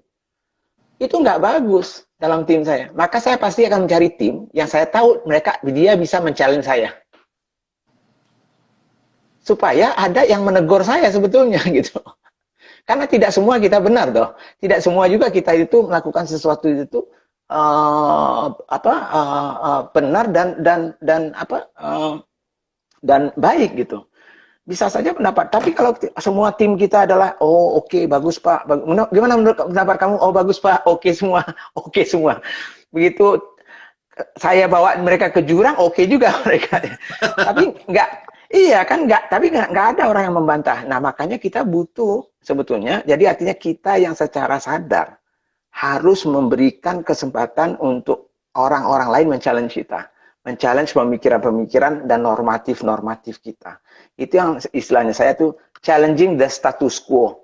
Men-challenge status quo yang ada dalam pikiran kita maupun dalam kehidupan kita. Kalau enggak, ya itu jadinya normal-normal aja hidup kita. Sekarang gimana kalau dengan kita sendiri, maksud followers teman-teman semua kita di sini nih, semua audiens kita di sini. Apa yang bisa mereka lakukan untuk bisa mencari sesuatu yang baru? Kita selalu mengatakan, Pak Budi selalu mengatakan bahwa cari diferensiasi dan sebagainya. Satu tips gitu Pak, mereka harus melakukan aktivitas apa sih untuk bisa dapat ide kayak begitu? Instead of kayak jual kopi, jual kaos, jual kayak gitu-gitu sama-sama yang lain gitu. Betul. Paling gampang bagi saya itu adalah memecah-mecah sebuah normatif. Jadi misalnya kalau kita melihat kategori bisnis misalnya ya, coba pecahnya menjadi bagian-bagian yang kecil, lalu bandingkan dengan apa yang normatif yang ada. Jadi misalnya gini, kita mau masuk ke bisnis kopi, ya. Lalu kita lihat ya normatifnya apa sih? Oh kopi kekinian sekarang, oke. Lalu kita pecah ini, apalagi sih yang di kopi itu sebetulnya ada. Kita belah menjadi kecil. Mungkin di antara itu yang belum ada orang masuk di situ, mungkin ini sesuatu yang menarik untuk kita coba. Cuman kalau kita tipe orang yang, waduh kalau saya coba ini nanti jangan-jangan nggak laku ya. Saya mending yang sudah tahu aja saya laku. Padahal yang sudah laku itu biasa-biasa saja dan banyak kompetitornya. Anda belum tentu juga bisa bersaing tuh misalnya. Jadi kenapa nggak coba? Tapi itulah keberaniannya kita. Jadi memecah. Bagi saya tuh dalam pelajaran SBM tuh kita pecah-pecah kategorinya. Ya, kategorinya. Coba lihat Pocari Sweat. Pocari Sweat tuh nggak ada kategorinya dulu itu. Dibilang soft drink tidak, dibilang energy drink tidak, dibilang jus tidak. Bingung orang kan? Tapi dia berani, itu kan sebetulnya infus menurut saya itu. Saya marah orang Pocari Sweat marah soalnya ini Anda minuman infus aja Anda botolin gitu. Anda botolin bener. Iya kan itu. Tetapi dia berani mengambil risiko tapi menciptakan kategori baru kan. Karena dia melihat ada problem yang tidak bisa di-solve oleh soft drink, tidak bisa di-solve oleh energy drink, tidak bisa di-solve oleh jus. Nah, oleh karena itu dia lihat, oh ini ada kesempatan loh. Setiap orang olahraga dan segala macam, itu pasti kehilangan. Bukan hanya keringatnya, sebetulnya ionnya. Kan itu pertanyaannya. Nah, belum ada solusinya. Nggak bisa pakai soft drink, nggak bisa pakai energy drink, nggak bisa pakai jus. Nah, adanya adalah infus. Cuman infus ini nggak bisa. Kalau dibuat cuman infus, nggak bisa masuk rumah sakit. Nah, bagaimana membuat infus menjadi sebuah lifestyle. Kan gitu ya. Nah, caranya bagaimana? Dibuat packaging, bentuknya Pocari Sweat. Dikasih namanya itu contohnya. Lah iya kan itu contohnya. Gitu. Oke. Nah, ini ada teman-teman yang terakhir tadi nanya, boleh info course-nya itu gimana? Langsung follow Pak Budi nanti, aja atau? Boleh follow saya atau Business ID ya, business.id bisa nanti diinfokan di situ. Alright. Ya. Pak Budi, ada kata-kata penutup buat teman-teman? Ya, terima kasih ya. Dan ini artinya saya senang banget selalu ketemu sama teman-teman di sini. Intinya bagi saya begini, kalau membangun bisnis yang serius, kita juga harus belajar ya secara serius. Bukan berarti habis waktu kita belajar saja, tidak. Tapi carilah ilmu yang lebih banyak ya, yang lebih komprehensif ya. Nah, contohnya yang Kau Denny katakan tadi itu, Tribelio itu kalau menurut saya, kalau memang betul-betul sebuah kategori yang bagus, yang baru ya, dan bisa dipertajam terus oleh Kau Denny, ini menjadi sesuatu yang luar biasa. Nah, apalagi yang tadi itu, uniqueness-nya sudah ada, dan bagaimana membangun orang bisa belajar Tribelio itu menurut saya dengan cara edukasi itu ya, adalah yang paling baik menurut saya. Karena itu bisa langsung sebetulnya bisa mendapatkan ilmunya, tetapi juga prakteknya di sini. Jadi itu sih mungkin dari saya, belajar dan jangan ragu untuk berpikir tidak normal.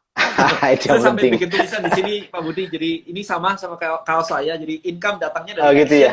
bukan dari belajar. Yes. Belajar one Yes, yes, step, betul. tapi tetap harus action gitu. Alright, baik. Terima kasih Pak Budi. Teman-teman Oke. tolong di screenshot, teman-teman di screenshot. Ya, Silakan di tag saya Denny Santoso dan Pak Budi ya, Budi Isman. betul. Anda share insight Ya, apa aja yang Anda dapat di hari ini gitu. Kayaknya catatannya bakal banyak banget nih, padahal pada padat betul. semua kayaknya nih. Action, action, action. Yes. Atau itu aja. Terima kasih sekali lagi buat Pak Oke. Budi, teman-teman semuanya. Selamat malam. Have a nice weekend Alright. juga. Thank Bye-bye. you. Thank you. Nice weekend Sama-sama. ya. Nice Saturday night. Thank you. Ya, Denny. Bye-bye. Ya, ya.